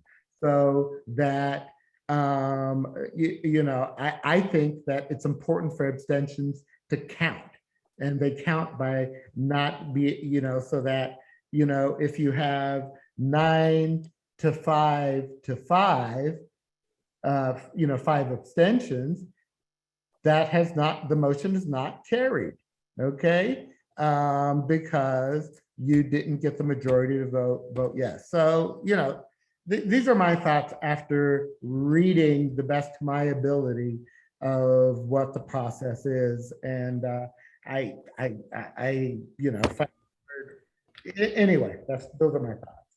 Thank you, Mark. Before we move on to Mr. Broughton, can I ask someone to let in Trustee Sowell? He is on the phone with 9716. His video connection has gone out, so want to make sure he has the opportunity to participate in this discussion if he so desires. Mark Broughton, your hand went down. Does that mean you no longer wish to offer something? No, it meant you recognized me, and so I was waiting to be further recognized. Please, please. You know, I have sat on local judicial commissions to evaluate judges. And of course, I've been on the selection committee or the liaison committee in selecting these. So I'm fairly familiar with how these processes go. The one thing I was going to ask Dag is, an abstention can be some form of a conflict. And the way I would look at this is that these people that are abstaining from voting on a particular candidate would have some sort of a conflict. So is there some definition to how and when a Jenny commissioner can abstain, as opposed to just saying, well, I don't want to vote on this candidate, but I know this candidate, or I dated his wife in high school, or whatever it happens to be that there's a conflict on. And I would say, at least to Trustee Tony, that each of these levels, when you're looking at whether or not a candidate is qualified or unqualified and so forth. They're defined. There's very specific definitions as to whether a person is qualified or well qualified. And when the trustees, or excuse me, the people are voting on these, there's can be huge dissension on whether a person meets one or another of these particular qualifications, depending on how they view those definitions. So I'm just wondering, Dag, is there some limitation or definition on when and how somebody can abstain from a vote? The exact meaning of an abstention is not clearly specified, but I will note that the conflicts are, and it's very clear when there is a conflict on the Jenny Commission, the commissioners are not even present for the discussion. They are removed from the room. So, and we've been doing that with the Zoom technology as well ever since we've gone remote. Thank you, Dag. Mark, does that answer your question? I guess so. So it's different if they have a defined conflict. They're not necessarily abstaining. There's conflict and they're out, as opposed to just not voting. That's correct. So you may or may not count them in the total count if there's a conflict versus an abstention. I think, I mean, I don't want to speculate too much about the exact meaning of the abstention. My sense is that it's a pretty tight group, and they work very closely with one another. And they do have these sometimes pitched battles over the qualifications of candidates and what the rating is that should be given. And I think that sometimes it's just an interpersonal thing where people don't really want to come down on one side or the other, and they figure, you know, I'm just not gonna. I don't want to show my hand in terms of how I feel about this particular candidate, and they don't want to pick a side. But I think that they've been doing that without being fully aware of the impact upon the outcome. Thank you, Dag. Highland, please. So I was just going to comment on the abstention issue as well. My sense is that abstention for conflicts reasons is very, very common. Just looking at the composition of the Jenny Commission and knowing some of the candidates that have come before them, there's just relationships in terms of the people may work at the same firm. They may serve on the same board of a nonprofit organization. They may be opposing counsel or co-counsel in a case. And so I feel like conflicts are a huge reason for abstentions, and I would not count them as a vote of somebody being not qualified. In many circumstances, people abstain and wholeheartedly support that candidate, but because of conflicts, abstain from voting. Thanks, Highland. Jose, please. Yeah, I was just going to follow up on Highland and prep the other abstention comments. Dag, once again, in the training I participated in for Jenny as a member of our Jenny, I thought I understood that much like with our Jenny team, if anybody has a conflict, it is well vetted before the team reviewing the candidate is comprised or composed. So to Highland's point and to everybody else's point, the people who know the candidate, who've engaged with the candidate, who might be biased in any way regarding the candidate, have been eliminated from the review, the group evaluating and voting on the candidate well before any of this matter and process begins. So to Highland and everybody else's very logical point, the abstentions here are not the way of eliminating people with a bias or any kind of a conflict. That is handled separately in advance of the whole process, the beginning of the whole process. And those people have already declared their bias, their conflicts, and have removed themselves from any engagement with the candidate. Is my understanding correct on that? That's exactly right. Thank you for pointing that out. The Jenny Commission usually works in groups of 2 or 3 of the Jenny commissioners who are each charged with vetting a candidate. Two commissioners evaluate candidates for the Superior Court. 3 commissioners evaluate candidates for the Appellate Court. And at the initial assignment of commissioners to the different candidates that they're going to be assigning, those conflicts are identified. And so then that then carries over to the voting and to the presence in the room for the discussions of the candidates. And even the agenda order is set out for discussion of candidates in order to facilitate the easy removal of people who have conflicts on specific candidates. And I'm sorry, Ruben, if I could just follow up on that for a course. minute. But then the way that this proposal is set up, I think back to even Mark Tony's original comment, if the abstentions are still allowed, and if the qualification is only dependent or is allowed to be met by a majority or even a 50-50 split of the committee members voting, then should abstentions occur again, you could come down to a matter of only two members voting, one votes each way, and all of a sudden that candidate becomes qualified under, I believe, this proposed rule, which seems like it's setting the bar lower to be approved as a judge, as opposed to setting it where it was or making it higher. Am I correct in that understanding, Peg? I would need to look back at that, and it may be that additional qualification would need to be introduced to clarify that you would need a quorum, say, of the Jenny Commission in order to be voting, setting aside the abstention issue, that a quorum needs to have an affirmative or negative vote on the candidate rather than allowing for the situation that you just posed.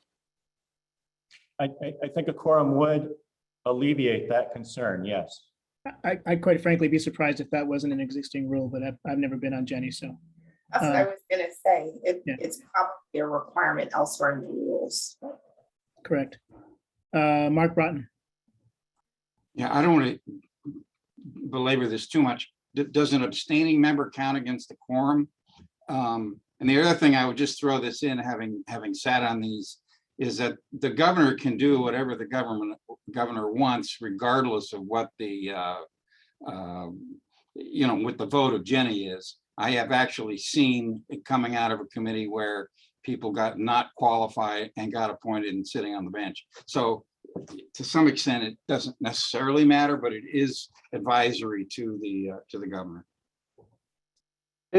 And I think that the reason why the language regarding not qualified needing to be substantial, credible, is due to the fact that a not qualified rating is considered something of a kiss of death with regard to notwithstanding what Mark just said regarding the governor's ability to appoint whomever he or she wants to.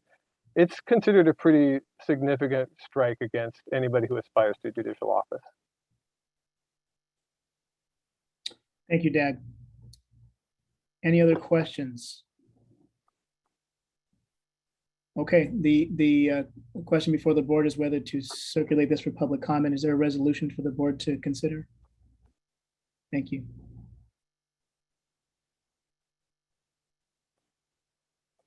Got a 45-day public comment period on proposed amended rule 7.61. Is there a motion?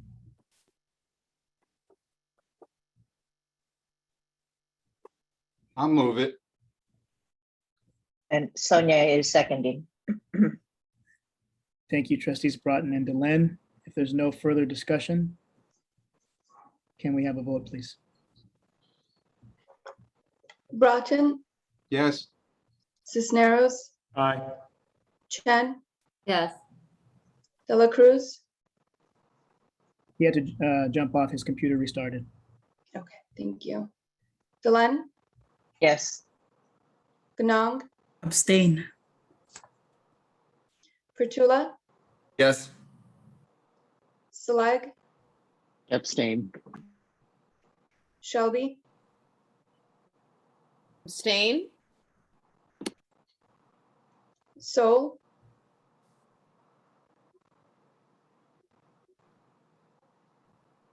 He's on the phone, so he may be figuring out how to unmute, which is *6.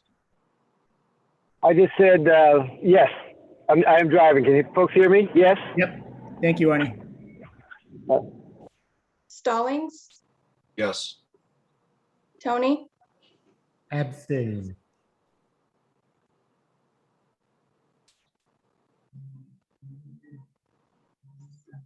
The motion carries. Thank you, Madam Secretary. Let's move back up to item 703, our strategic plan report. Ms. Wilson. All right. So the purpose of this agenda item really is to provide the board with my current sense of the framework and timeline for our strategic planning process. Typically, I'm not even going to say typically, but our last 5-year strategic plan was adopted at the January planning session in 2017, published in March of 2017. So it expires this year, January, March of 2022. In the past, I don't know how many of you were here for that effort, but it was internally staffed and really just involved get input from staff and the board. Understanding that we're in a different place now, it's a different board and a new state bar. I don't think that old process is going to work. So really began to think about securing some expert consulting services to facilitate a more strategic planning process, and one that would involve gathering input and feedback from our stakeholders, including the public. So what you have outlined in the report is just a general proposed approach. I'm also indicating there that I would like to put together a small working group comprised of myself, a couple of staff people, and some interested board members to work to refine and finalize the plan for strategic planning, and to work with a consultant. And we are very lucky to have just secured and finalized our consultant for this work will be Cassandra Pye with Lucas Public Affairs. I'm hoping that she is available just to introduce herself, but I'm not sure if she is based on timing. And so with that, I'll just open it up. I put a number of different kind of questions in the memo. This is not designed to be a strategic planning session in and of itself, really just to give you a sense again of the timeline and process for the effort and to identify board members that might be interested in working more closely on this effort. So with that, I will open it up for comments or questions, and Dag, maybe you can let me know if Cassandra's been able to join us. Thank you, Leah. Does anyone have any questions or comments for Leah from that introduction?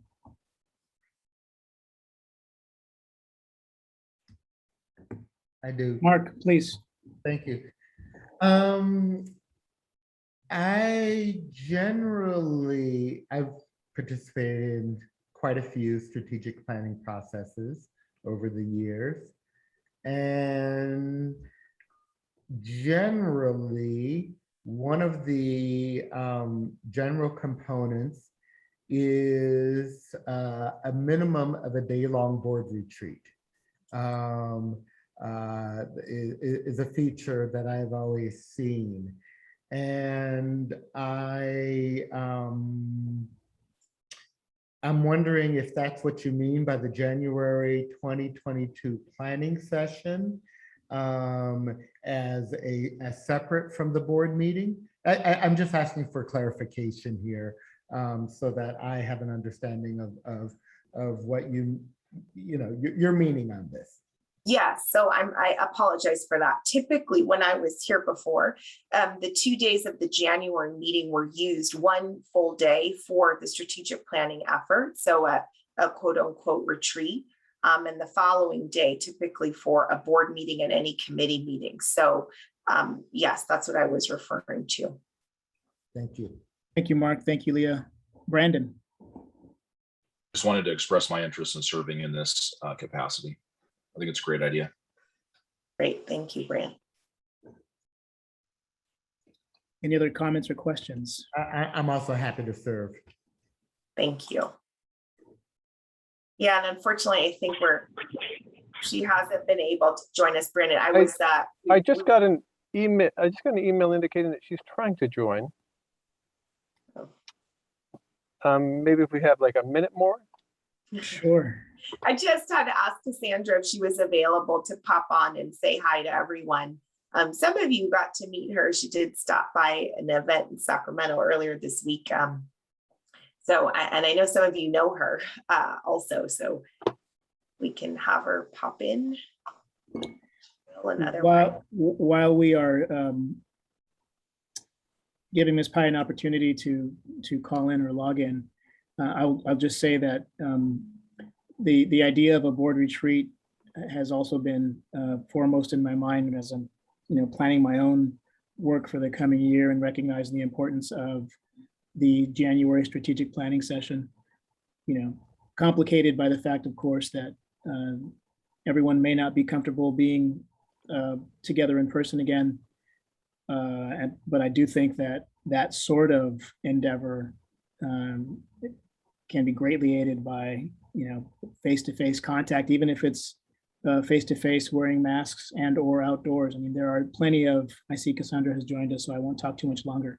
There are plenty of protocols that are being established and used in all kinds of organizations. And so I intend to work with Leah and anyone else who might have some knowledge and experience on those things to come up with something that might even be in addition to or outside of those January planning sessions for the 13 of us to get to know each other a little bit better and cement our working relationships. So with that, Cassandra, thank you for joining us. It's nice to see you. I think Leah introduced the board a little bit to some of your background. Leah, do you want to say anything else before we ask Cassandra to chime in? No, just I feel really fortunate. I want to thank, I think it was board member Delenn that originally recommended Cassandra, and it turns out she had some relationships and experience with others of you. And I feel really fortunate to have connected with Cassandra. I think she's going to be great, not just for this immediate effort, but probably will be working with her some more in the future. So Cassandra has an incredible resume. I'm not going to read it all to you, but 35 years of experience in government strategy, communications. So I think we're really going to benefit from that. But Cassandra, if you just want to introduce yourself a bit and talk to the board about how you might be connecting with them soon. Well, first of all, it's really nice to see some folks that I haven't seen in a while. Sonia, it's really nice to see you. And I had a chance to meet Jose this week. I had a chance to meet Ruben for the first time, which was really neat. And of course, Melanie and I won't talk about how long we go back, but we do go back a little bit. When I came in, Ruben, I heard you talking a little bit about just connecting in person. So I want you to get a sense of a little bit of what's going on with me right now. I am in San Diego today. I got in late last night and working with the Tykert company, the big construction company based in Northern California. I know you all probably know the brand. I'm doing a 5-hour implicit bias training with a portion of their leadership team. This is the 5th type training I've done, but I raised this. So number one, you know why I'm in a room that I'm probably not even supposed to be in, but Dag told me to jump on, so I did. But also to tell you, because I thought I heard you talk, Ruben, about connecting. This group is outside on the patio of the Marriott Marquis. They've got a tent. They have done their entire 2 days just meeting outside. The strategy session I'm in probably has, I don't know, probably 20 people, maybe 21 people.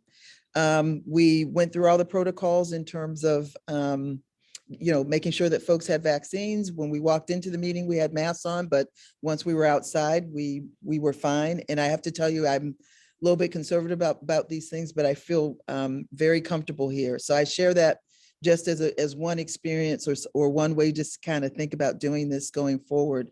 We have talked on my own team about, do we connect in person? Do we not connect in person? That's a longer conversation, but I do agree that there's just something to be said for meeting up with each other in person. So I share this example with you as one that seems to be working quite well. So that's just an FYI. So enough of me trying to be your mom. I can't help it. I don't really want to go through my resume. That to me is kind of boring. I will just say, the highlights are that I like to say my career is sort of split into 3 buckets. the first 10 years I was a legislative advocate at the federal level, and that was what got me recruited to Sacramento to lobby for the supermarket industry here. So that was sort of the first 10 years. Took a little time off to start a family. I'm a mother of 4 adult sons, and they're, as I shared with a couple folks the other night, gainfully employed, which is good. Second part of my career was political. So first legislative advocacy and then political. I was political director for the California Chamber of Commerce for 12 years. And so certainly have some sensitivities and understanding about the political environment in the political context around which you have to do your work. While I know that you've got, very specific tasks as an organization, you also do that with that political backdrop. And it was that role at the chamber that moved me into the governor's office for almost 2 years as deputy chief of staff to Governor Schwarzenegger.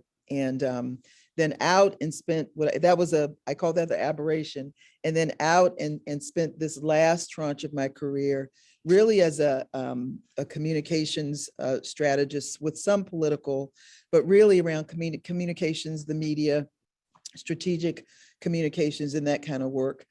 The sidebar and where I got to doing some of the work that I know you're going to ask me to do was just kind of happenstance. I have when I had my own practice, did a lot of strategic facilitated conversations.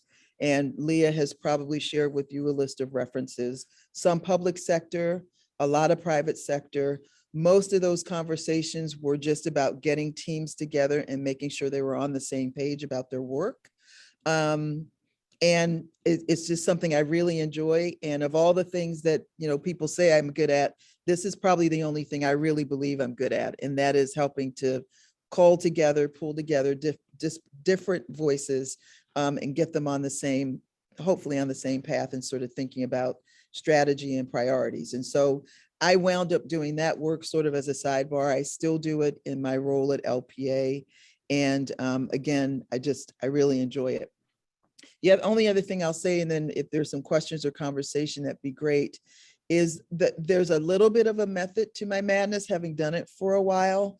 And Leah and I chatted just about in our very brief proposal, sort of laid out to you how we like to go about this work.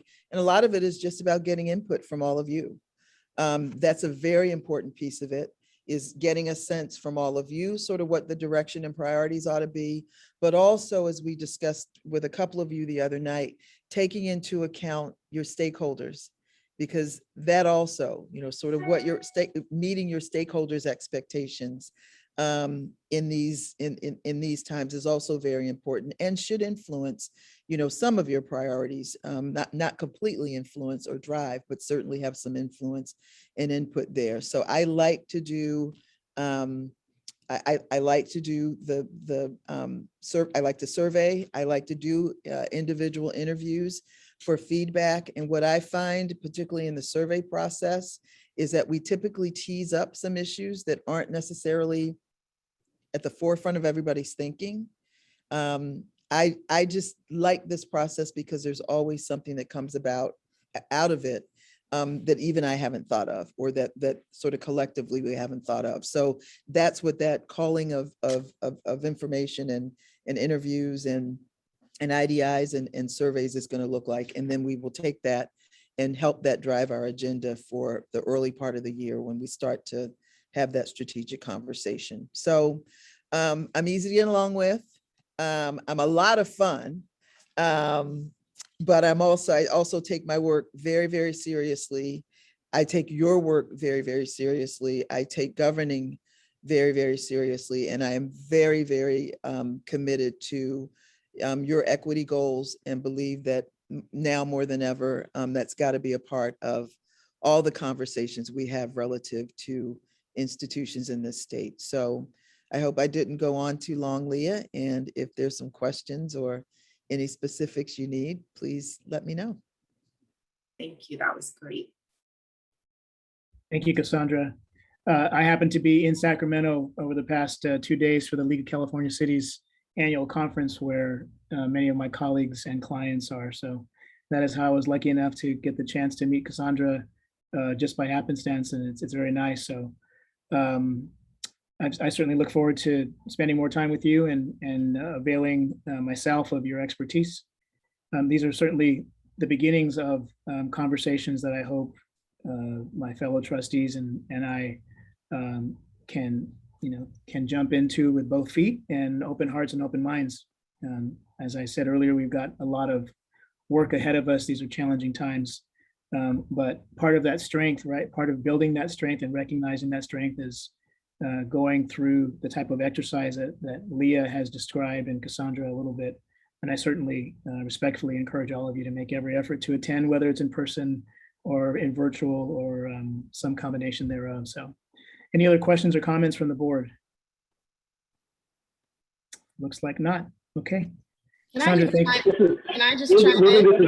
Sure, of course. I think, you go ahead, first Arnie. Melanie, and then Arnie. Go ahead, Melanie. Okay, thank you. I'm always talking about optics, narratives, and relationships, and I was not aware of the strategic planning experience that Cassandra had. I know her through several different veins, professionally and personally. And so what is really great, and it just kind of hit me as I was sitting here, is to have someone with her level of experience in the private sector, governmental sector, public sector, and then also as a former small business owner as well, and being able to bring those voices to bear as we all come from different places, I think will be very helpful. And I will attest to this, Cassandra is a lot of fun. So I am confident this process will be engaging whether you choose to engage or not. So very excited to have you working with our leadership in this effort, and very exciting about what will transpire as we move forward in this process. Thank you, my friend. Thank you. Sonia, please go ahead. And while Sonia is, can somebody please let Trustee Sowell back in? I think he is now an attendee and can join us on video again. I just wanted to say thank you. I'm so excited. If we ever, get together, I'm very excited with, Cassie. Thank you so much. So nice to see you. And thank you, Sonia, for the referral. Good to see you. I'm just going to say it. I miss you folks, It's been too long, although we did try an in-person board meeting a couple months ago. It's going to be a process, and hopefully we're going to get there. Trustee Sowell, did you want to add to the conversation, or just trying to get back in?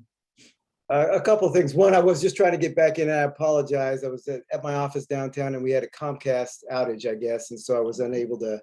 Missed a little bit of the meeting, and did hear some by phone. I would just like to say I welcome Cassandra. Had a chance to spend a little bit of time with her at an event in Sacramento earlier this week, and look forward to working with her. I do have a question, and my question is, I know that there are some members of the board that have already raised their hand and indicated that they are willing to serve as a part of the, I guess maybe a little kitchen cabinet around this strategic planning process. I'm a little bit more interested in hearing about what that type of early or pre-work service might entail. I think I'll take that. For example, in the agenda item, I've outlined a number of stakeholders that we will solicit input from, and I've outlined a timeline. So one of the initial things that the kitchen cabinet, I like that term, will be asked to do is to essentially finalize the scope. Who are we going to try to get input from? And what is the realistic time frame for this process? That's a real nuts and bolts answer, Arnie. And then I think Cassandra will go out and conquer and get all this information. And then the kitchen cabinet is going to take a look at it and figure out with Cassandra, what are the key themes here? What do we want to bring forward to the board? And obviously, everyone will get the benefit of all of the information, but we need to do some distilling and some initial framing of potential options for the board to consider. I think the kitchen cabinet will be involved in that. So that's at least my thinking at this point, Arnie. Happy, Cassandra, if you want to jump in and augment, but just kind of a strike team to work on the nuts and bolts of this process. It's another set of eyes and ears. If that, I think that's probably the simplest way I'd say it, just to sort of check our work, if you will. And because you all do bring some very specific and unique perspectives, it's just good to sort of formulate that initial round of stakeholder review and timeline with another set of voices just to help us along. So that makes sense to me, Leah. So we've got 2 volunteers already. I suspect, Leah, that I will be a part of these conversations just naturally in my role as the board chair. So why don't we keep it at a small group like that? I don't want to take too much and too many people's times unless somebody is really feeling a strong desire to be a part of this preliminary informal group of pre-planning planning. We'll keep it at Stallings, Tony, and myself, if that's okay. Of course, along with Leah and Cassandra. Okay, got it. Okay, I was going to ask who, so thank you for referencing them. Sure. Got it. Okay. Any other questions or comments? Okay, wonderful. Thank you for joining us. Leah, thank you for putting this on the table ahead of time, certainly ahead of November and January, because there is some work to be done. So I look forward to it. Great. Have a good weekend, everybody, and I'm looking forward to it. Thanks. Take care. Okay, we are 20 minutes into the lunch hour, 25 minutes into the lunch hour. I believe our open session items are completed on our agenda, which leaves us a closed session. So my question for the board is, would folks be interested in a working closed session lunch, or prefer a 35-minute break to eat and then come back to closed session? Even if we want to have a working lunch, we need at least 20 minutes. Some of us have to make our lunch to be able to eat. Okay. It's I'm like- all on board for a break as well. So let's do that. If you want to eat during your lunch or make your lunch, do what you got to do. Let us reconvene at 1 p.m. In our closed session. I will announce the closed session items, which are quite a few here. So we have item series 1000, which are closed session minutes.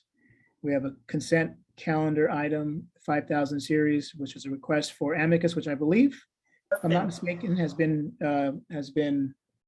withdrawn. So yeah, that is not. We'll move on to the 7000 series, threatened litigation pursuant to Government Code 11126E1 with respect to death-taking accommodations. The case in re Gregory Harper on discipline pursuant to Government Code 11126E1. Litigation, LA Times versus the State Bar pursuant to that same Government Code subsection. Another one regarding potential litigation concerning the July 2021 bar exam. And finally, a continuation of the discussion of the audit of closed Office of Trial Counsel files pursuant to Government Code Section 11126, subsection C2. Okay, we will adjourn to reconvene at 1 o'clock in closed session. Chair. Yes, ma'am. Sonia Delamere. I will have to recuse 7001. And Vanessa, is 7004 something that I should also be recusing on?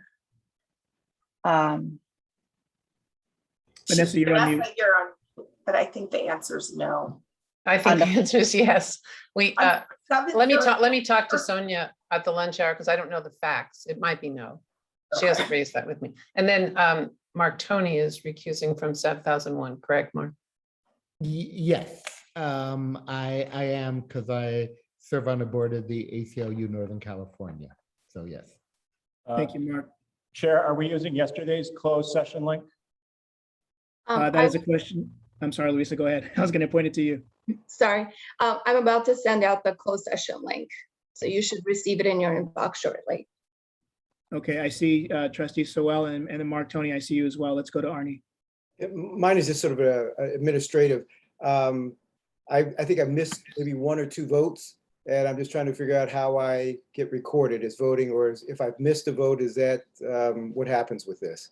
So if you were not present for the vote, I would prefer that we not record a vote for you. If you were present and the technologies just made it difficult for you to vote, then unless Vanessa tells me otherwise, I would think we could record your vote after the fact. Vanessa, is that correct?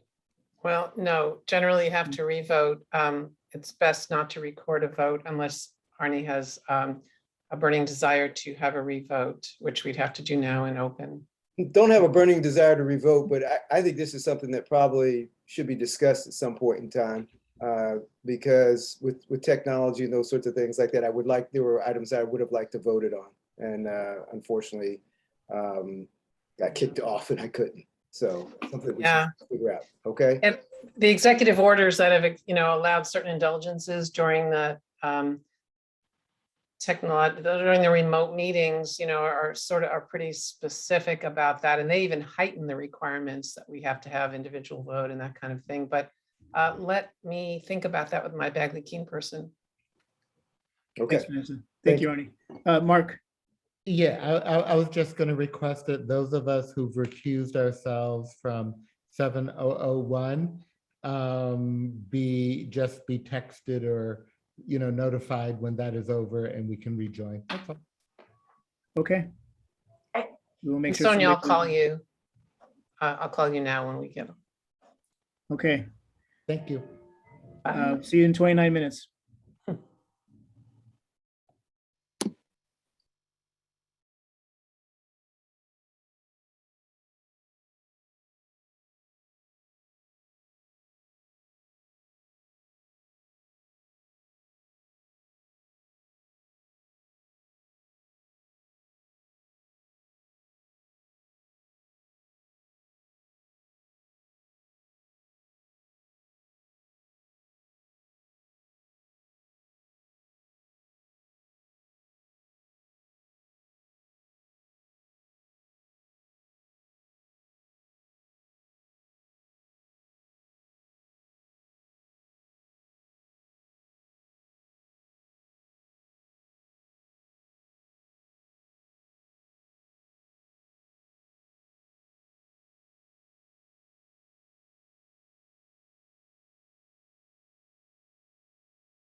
We are, One moment. We're now recording. thank you, Madam Secretary. It is 3:17 in the afternoon. The Board of Trustees has completed its closed session of the items that are listed on the closed session agenda. We have no reportable action on any of those items. Thank the trustees for your attendance and your participation today all day, and wish everyone a good weekend. We are adjourned. Thank you.